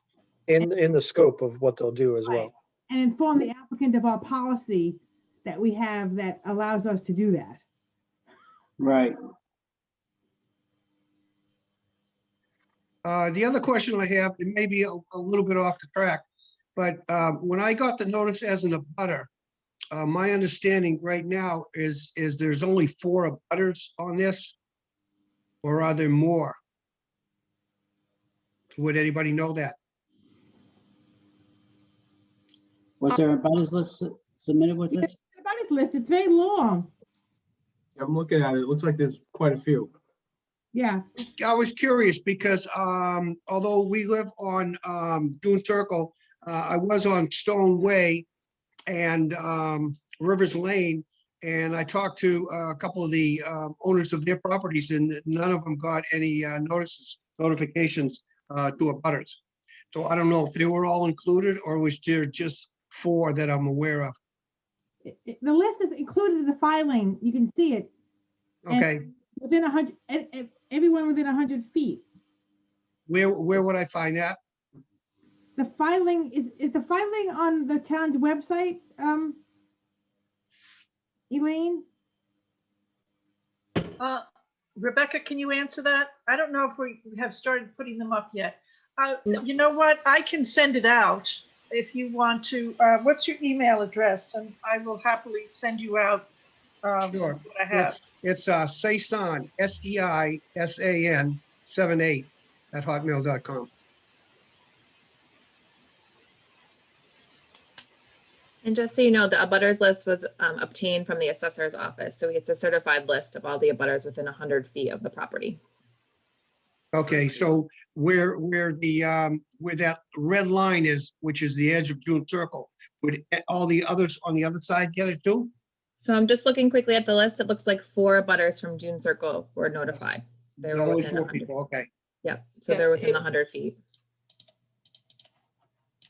Yeah, it would just be typically just those abutters that actually touch the property Okay, on this side. Yeah, there's 17 total, and granted, a few of those are actually in the town of Wakefield. How many total, Frank? 17. 17. Plus, there are also a couple of abutters that were within the 100 feet on the Saugus side too. I think there were 1, 2, 3 abutters that actually are in the town of Saugus. Oh. So they were notified as well. Hello? And that's also included in the report. You can see who those abutters are. Okay. So our next steps are scheduling us, well, we have to let Elaine go out there again with Andrea, right, to look at the flags once they're there. Hello? And then, Scheduled to do that next week. and then Hello? Hello? schedule, yes, Mary. I'm here? Yeah. Oh, awesome. Because we couldn't get on. Hold on for 1 second. I'm going to get my husband, please. I'll just jump in for Mary for a second. She's one of the abutters that lives on June Circle, the corner of June Circle and Farm Street. And her husband's name is Brian. So June Circle and Farm, that could be 100 feet away or more. It's on the list. Are they? Okay. Yeah, there's basically 4 houses there. Is it on the south side of June Circle or the north side of June Circle? I'm not sure facing the map, but if you're on Farm Street looking down June Circle, it's on the right-hand side. Okay, there'd be an abutter at the end. That's correct. It's 1 June Circle. Yep. Yeah, he lives in the first house. Yeah, so we definite abutter. Yeah, and that with that little lake right there, right behind the houses, actually, there's a pipe that goes out that goes into the drain. You see how the closest point to the red mark? There's right there, that goes out. There is a drain that actually goes out drains into the street. I'll agree with that. Into the street, or is the street draining into the wetland? No, It the wetlands drains into the street. It flows, I don't think I have a picture of it, but this wetland flows northwest into an open channel between the houses. Okay. I presume I didn't walk it, but is then piped Yeah, somewhere. the DPW comes out and checks it every time there's a rainstorm because it does fill up excessively. And one of the neighbors had water problems for quite some time till they got it somewhat resolved. But they have to stay on top of it to clean it, that it doesn't back up.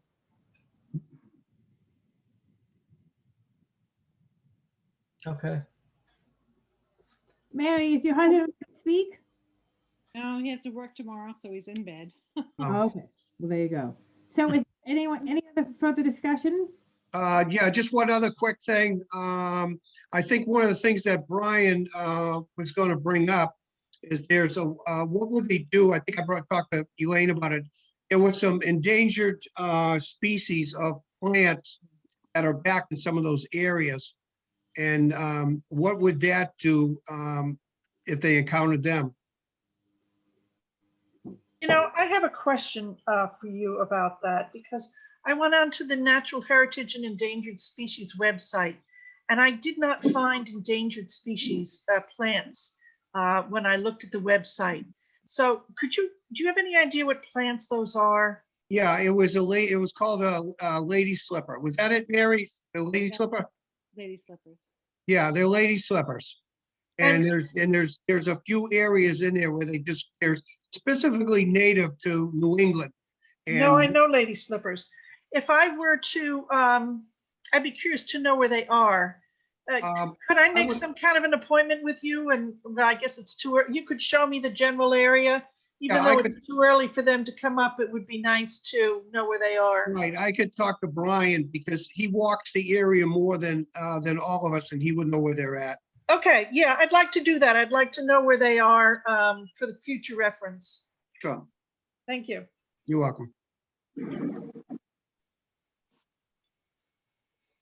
Okay, any other questions regarding this project?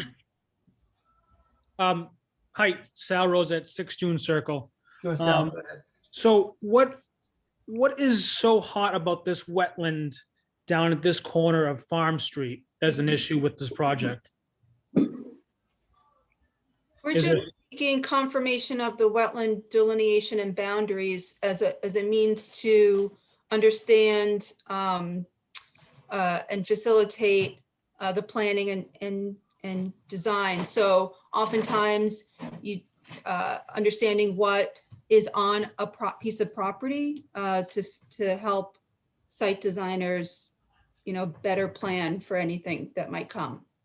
Right, because I remember Bob's asking when we first started, was there a road going here?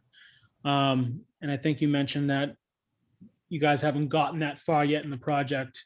I mean, it looks like with the wetland there, if it is there, and then with the buffer, is there enough space to put a road where the power lines are right at that line? Yeah, I can't really speak to that. That's the engineer's site analysis and feasibility of putting all the pieces together. So this is just the first step in the process. Right, so the wetlands are protected areas. So really this step is to see which wetlands have been marked out or delineated for us, and then to validate those wetlands, because they will be protected areas. Right. So that's really what we're up to right now, and that's kind of the very first step of this entire project. Bob, I got a quick question for you. When you talk about protecting the wetlands, my understanding, as I mentioned before, I talked to somebody at Northeast Vocational School, and they told me where they thought approximately where this new school was going to be built, which was going to be on top of one of the hills there, because directly behind our house, there's a section of a hill that goes up probably about 75 feet. And then there's another one that goes up approximately 100 feet. And then it comes down into where the Northeast Vocational existing school is in the parking lot. If they build a new building up there that goes out, a lot of rock to ledge to trees that's out there, and how would that affect the runoff and the wetlands that is behind our house at this point in time? Especially all the houses behind June Circle, Stone Way, and Rivers Lane will all be affected by that. So without a project in front of us, we really cannot answer that. Okay. But one of the focuses we'll be looking at is, in fact, thinking about if they're removing rock, is it going to be changing any type of flow? Are they going to have any type of storage or infiltration for the water? How are they going to mitigate for any loss of impervious area? What are they going to do with their roof runoff? There's a lot of things we'll be looking at as a commission. Okay. All to, protect the wetlands and the resource areas of the property. But not with filing, not with this filing though, when they come back with the building. Right, when they actually come back with a notice of intent. Okay. Again, all we're doing here is we're validating the resources on the property. And that's it at this point. Okay, no, I was just curious because we've I've got another 100 questions that would bring us up to 10 o'clock, but I don't need to ask them tonight. Yeah, we wouldn't likely have any answers to those questions. Not a problem. Well, I have a question. So we live in June Circle and we see pink flags in the back of our property, which abuts Raycart. Does that mean you're planning on putting a road back there? So the pink flags, if you saw pink flags, those are most likely flags established by the surveyors in marking off whether it's a property corner, it could be their like a field of view to facilitate their efforts to in creating an existing conditions plan. So that's a lot of words that doesn't answer my question. That has nothing to do with any proposed design. It's all in establishing kind of the existing conditions plan, and that I brought up earlier. They had to find all the different corners of the property line, like as I move my cursor. So they locate that and put flags up there. So it's just part of their survey process. For what? A road? No, Nope, it's not a road. To show the property lines or easements or right of ways, anything like that. General information on the Underneath the property.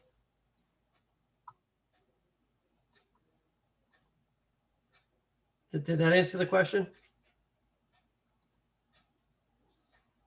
So all the information shown on this plan that has all these lines and corners and showing all the wetland line work here, they had to have a survey crew to, on the ground, putting flags up to help put the picture together.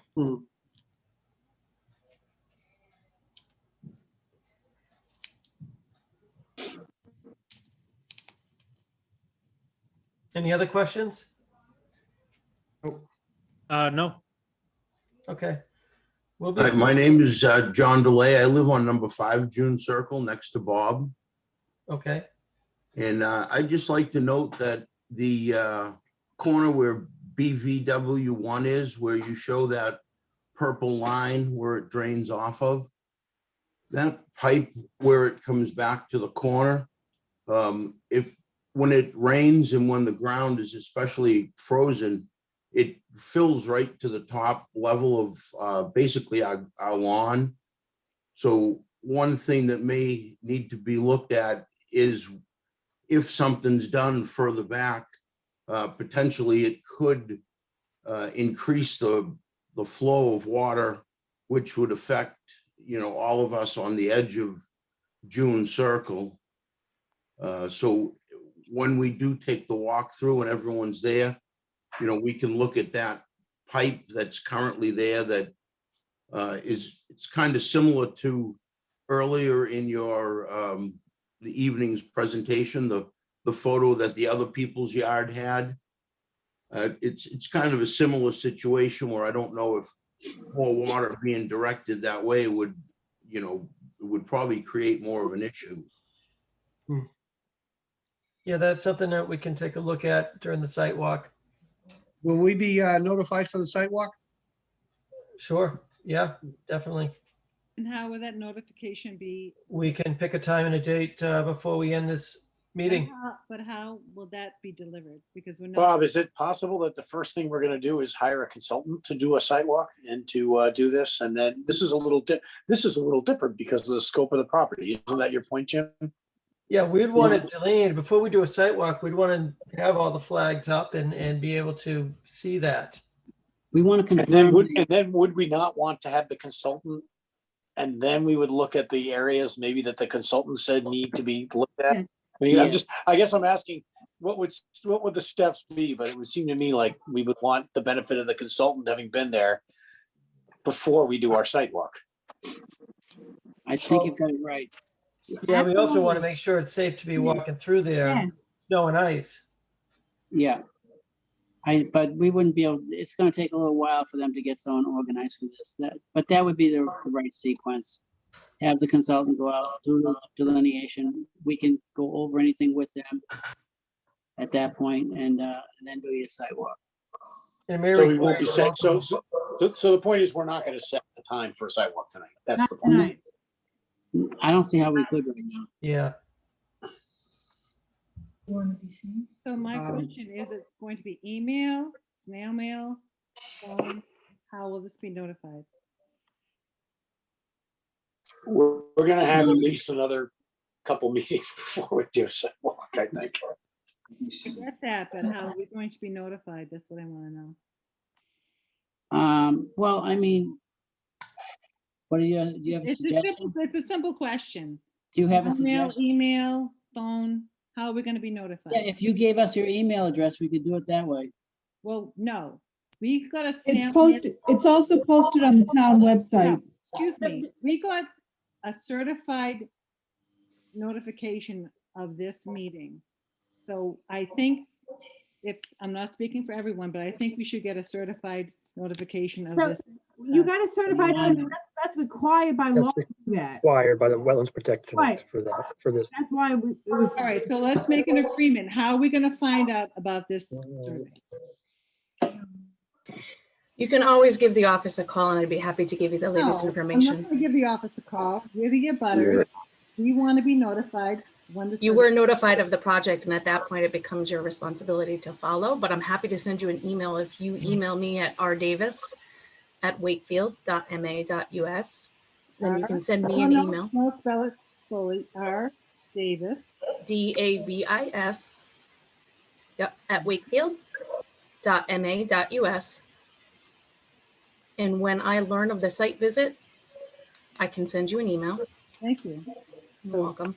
That may be a while, so I also would say if you have any questions before then, just feel free to call the office. R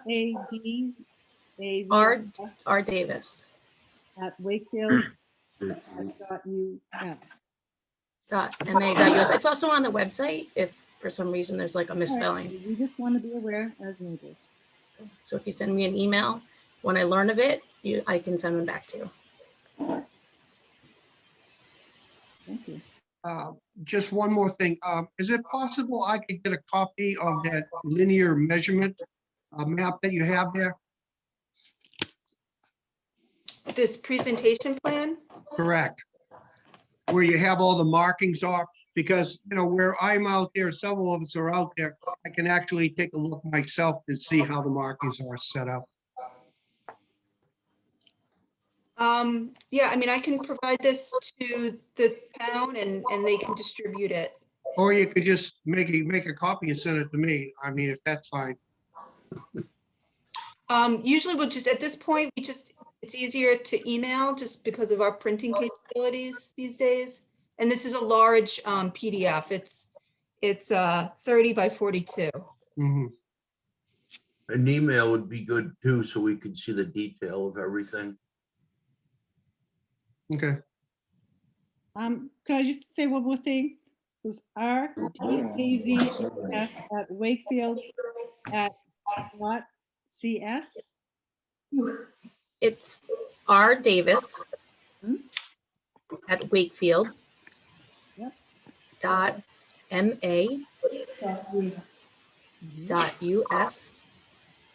And anybody who wants information, email that address.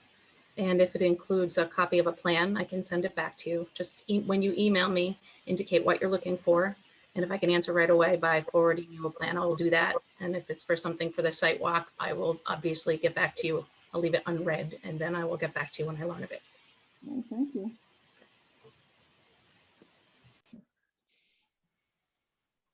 all right. Are there any other questions? No questions. So the next time we talk about this it'll be on the website? The town website? Yes, it'll be on the website. Hi, this is, excuse me, this is John DeMeglio. I'm 3 June Circle. My wife Marie's with myself. We are unfortunately down in Florida enjoying some good weather while everybody's dealing with the snow. So, but I have to say that this is rather a large project. And usually when you have a large project, you have a lot of notes, you have large PDFs, but you do email PDFs back and forth between the players. And you also could break them down into sections. So you could give us the PDF of the drawings of just the June Circle area so we can look at that only, and it would be very helpful for us to understand what's going on. And also you could probably say, you know, let's send out the abutters information every 6 weeks, 8 weeks. What do you think of that? Well, we could send you the entire file and you'll have everything you'd want in one Well, I email. just want June Circle right now. I like to see what's happening behind it, what's happening behind Bob's house, and then we can get some further information. And your file should be broken down like that. So all we have is a drawing of the entire parcel. The applicant would need to provide something different from what you're asking for, from what we have. This might be a question for Rebecca. Rebecca, do we have a means to maybe put this on our website with a link to the file so that anybody can get it at any time and break it down the way they want? Yes, Why don't we do something like that? So we can I'll just take care of it provide a on link. Tuesday. I'll put everything that we have, I'll put it up on the website on Tuesday. I will add that this is the presentation plan, so it has color and shows the entire site. The plans that were submitted with the ANRAD are broken down into, I believe it's the north and the south side. So they are 2 separate plan sheets, and that where you can read the wetland flag numbers. It's in a better scale. So that was submitted with the application. Yeah, that's usually how they come up. Usually you have a CAD file. The CAD file is a big file, but when you want to send it around to engineers and architects, they usually get a PDF, which is, you can put it on an 8x11, and it's usually sections. So, not everybody's in the project is going to want to see a large drawing, because that's not the concern, looking at what's going on with the hill. You have certain engineers, civil engineers that are going to want to look at the roads and when they're pulling them through. And obviously you're going right through the back of our yards. We're really concerned that the distances you're going to be away and what you might be putting up fences or, protecting the back of our yards. And we like to see that kind of stuff coming up. We don't want to wait that you guys get together and plan, oh, this is what we're going to do. We like to be part of hearing several options and maybe being part of that. Andrew, do you have that 2-section drawing available to put that south section up? Right now, I don't think I have it, unless Michelle has that available. And why don't you have that available if we're having a meeting now? I don't have it on my computer to share tonight. So I have it. It's basically just this plan. We're having a meeting about our neighborhood and you don't have it available. No, it's the same plan as what's shown up on here, but it's not color coded. So it's basically just this plan cut in half and not in color. I see. Can the town get that? But you guys do agree, I'm sorry, but you do agree that you have our addresses of the abutters, because you emailed us, you sent us certified letters. So you know how to contact us. Exactly. So that's not something that would really be difficult to do. And I think that's what you can do. And you can ask, you're in a abutter, can you give us the best way we can contact you if we should have a question, and we can have a powwow. Maybe we can get together, come up to your meeting and all have a cup of coffee and decide on a good solution. Ooh, Florida is wonderful this time of year. Thanks, John. You got it, Bobby. No, I mean, it's true. Everything you said is true. Just, Well- I've got I just got an email in from that plan right there. So, I'll probably make copies of it. All right.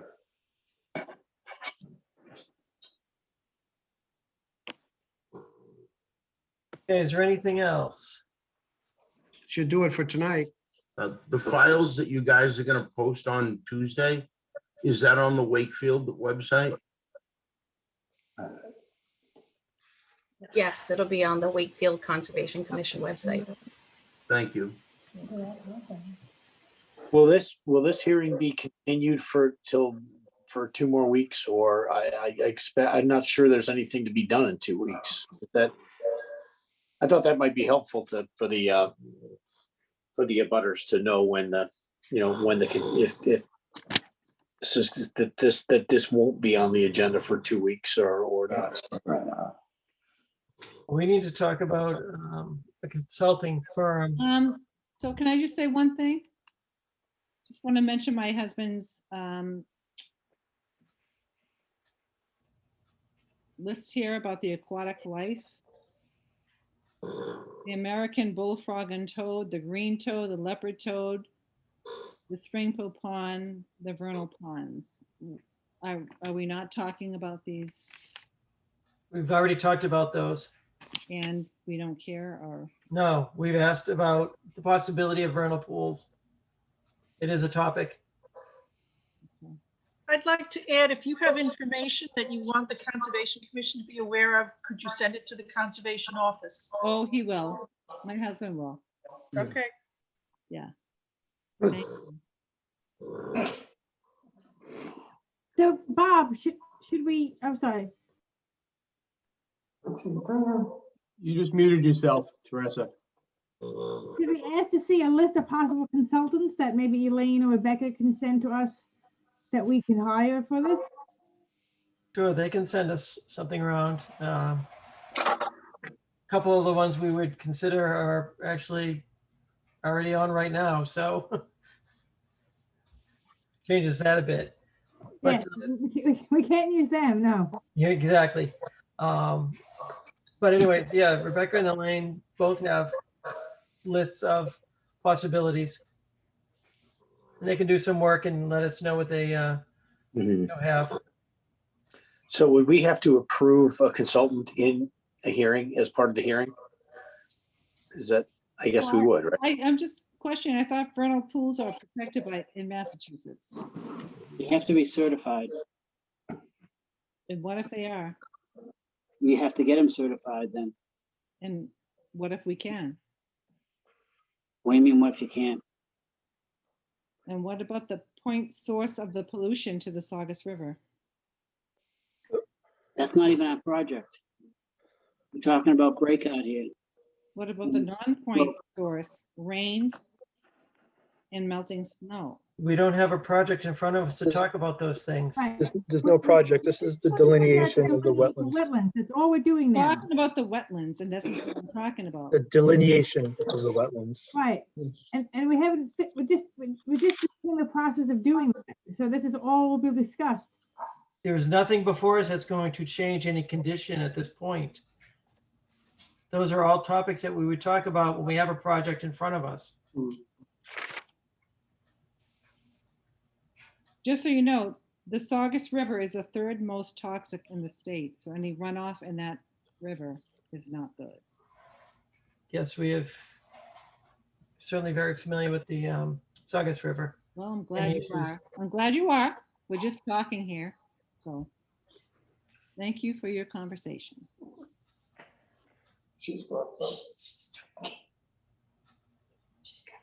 Any other questions?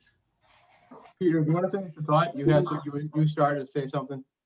And what about the school waste, the section 319 of? Hold on, just a minute. Peter, do you want to finish your thought there? I didn't have anything to say. So you were talking about the potential next meeting. Does it I make sense to? just wanted to understand. Yeah, I just thought that I was hoping that we would discuss whether this should be back on the agenda for 2 weeks from now. Oh, yeah. or for the, for 2 weeks now, or whether it would take us longer to, whether we would need more time. We could have a list of consultants ready for you in 2 weeks' time. Well, you might want to think about section 319 of the Clean Water Act too. Why would we want to do that for our consultant? Because it's a school waste. What's that got to do with wetlands delineation? Because you're going to build a school there and We do not have a school project in front of us. We have no project in front of us.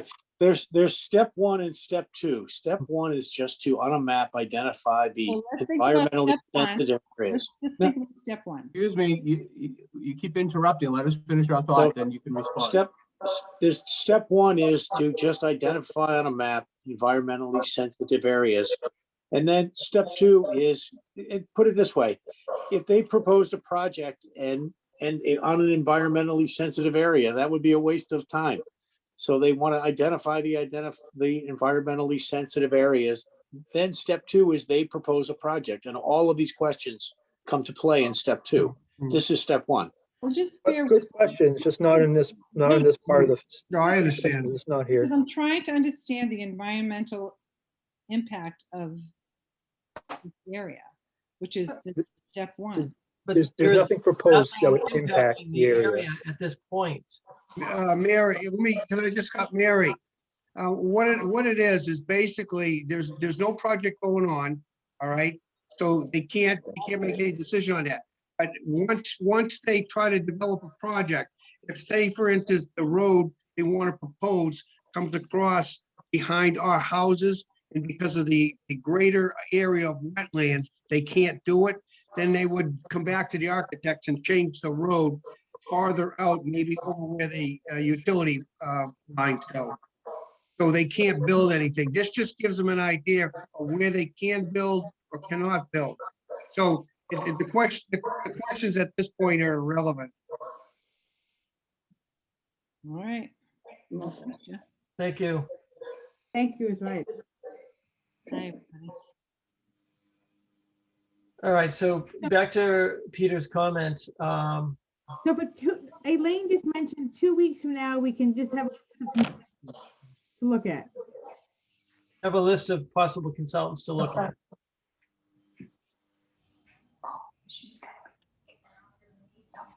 Okay. So at that time, do we talk about what we need done? What that consultant should be looking at? What areas and how much time and effort? Yeah, those could all be topics. That's I just smart. don't know how you typically handle it, that's all. Yeah, we don't, this is just an unusually large project, so there is some new questions here. Yeah. It just seems like there's a lot, so we'd have to really go into detail on what to look at and how much effort is involved. Elaine or Rebecca, could you put together a scope of the project for what the consultant could do, just a draft us to look at? That'd be appropriate for representative of everything we need to look at. Right, and then we could look at that and discuss that in 2 weeks? Sure. Then that's great, and then we have something to look at. Thank you. And the applicant, I just want you understand the policy that, again, we would hire someone and we would, again, we have the right to ask you to pay for that consultant. Yeah, I'm familiar with that process. I've been on the other side doing peer reviews as well. Sometimes the commission will, if you are clear of the scope of what the consultant would do, that perhaps if you want to firm that up tonight, by next meeting in 2 weeks, you might have proposals, cost estimates, so you have an idea that you could review those and perhaps decide on them at that time frame. I think we're not going to do that tonight. Okay. I didn't hear everything you said. I didn't hear everything you said. Can you repeat that?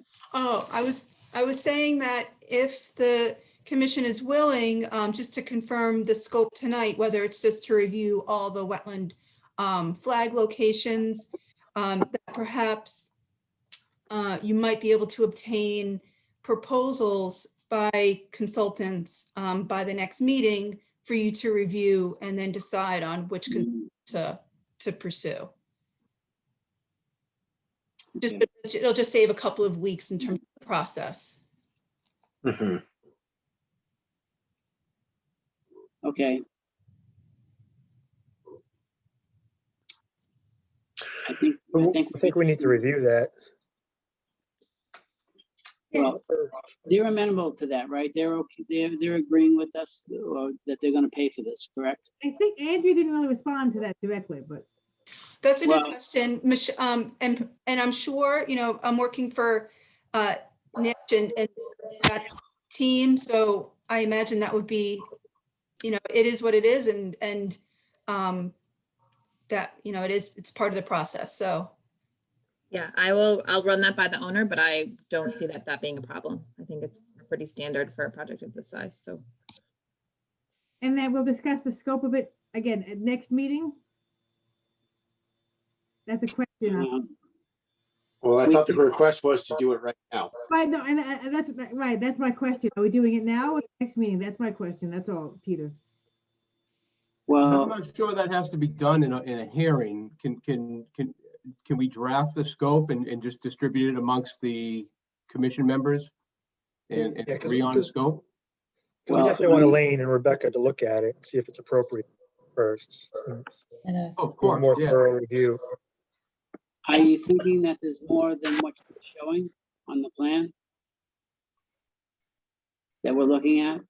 No, I just don't know how long it'll be. Like, I don't know the effort LEC put to delineate all of these different areas. So do we need to have all the flags redone or the whole area done, or just pick some No, I mean, they have to locate the resource areas and flag them. Doesn't Okay, I matter. didn't know what level of detail that we had to review. That's right. I mean, I see. So we don't know. Is your point that if the flags aren't even out, then we should wait till the flags are out so they can review. Elaine said she checked the flags, right? Elaine, am I not? I tell you, Jim, I checked some of the flags. It was Okay, a little too icy out there for me to check all of them. The ones in the back look good. The ones by Farm Street, you know, it's not that difficult a delineation. I think if they had to go back, they could go back quickly. It was too icy for me to get to the isolated areas. Right. And the other thing I couldn't do was to cross back and forth across the property just to make sure they hadn't missed anything. And the assumption is that the flags will be reestablished to facilitate the peer reviews efforts. So that's going to be a given, that we'll have those flags back up. Okay. Well, should we wait for the flags to go back up before the consultant goes out? Absolutely. Absolutely. Okay. So, and I guess I'd like the opportunity to think about. I don't know. I don't think we should decide on the scope tonight. I guess that's my point. Fine.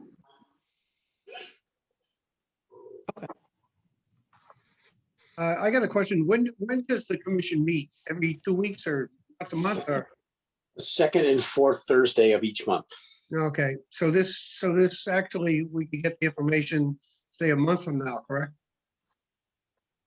Well, our next actually scheduled meeting would be on March 11th. So we don't know at this point what the topics or public hearings would be on that 11th meeting night.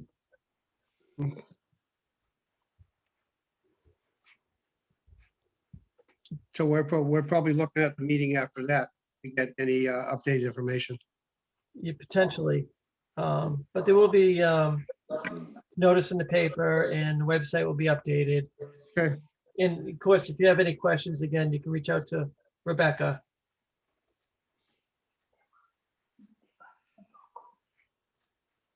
All right, so I guess what I'm hearing is we would continue to March 11th. And at that point, we'd be talking about potential peer review. finalist and talking about the scope of that review. Is that correct, everybody or anybody? Yes. Yep. Okay. All right, so with that being said, we will continue to March 11th. And we'll move on to old business, new business. Thank you very much. Appreciate your time. Thank you. Thank you. Thank you. Thank you. Thank you.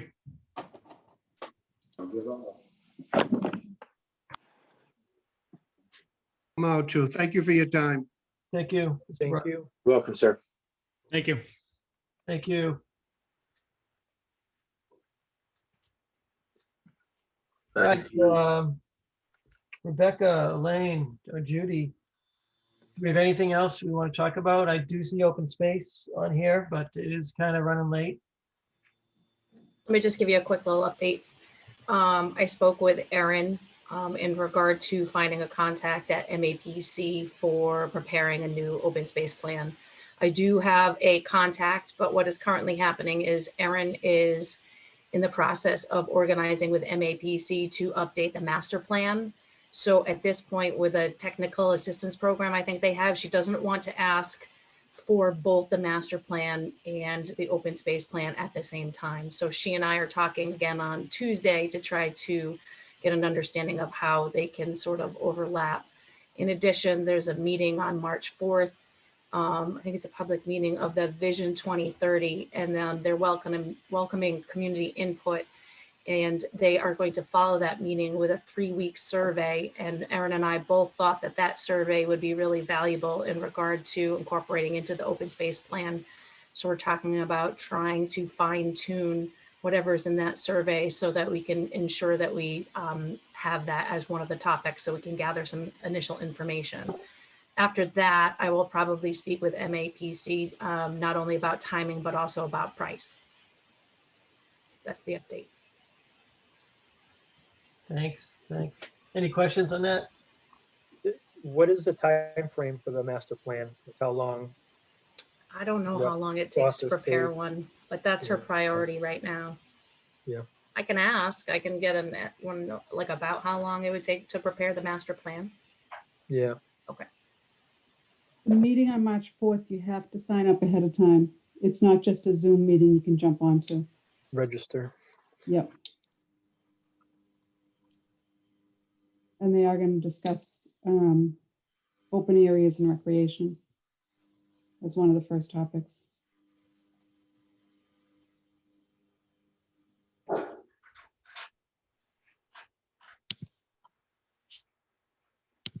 Okay, anything else? If not, I will entertain a motion to adjourn.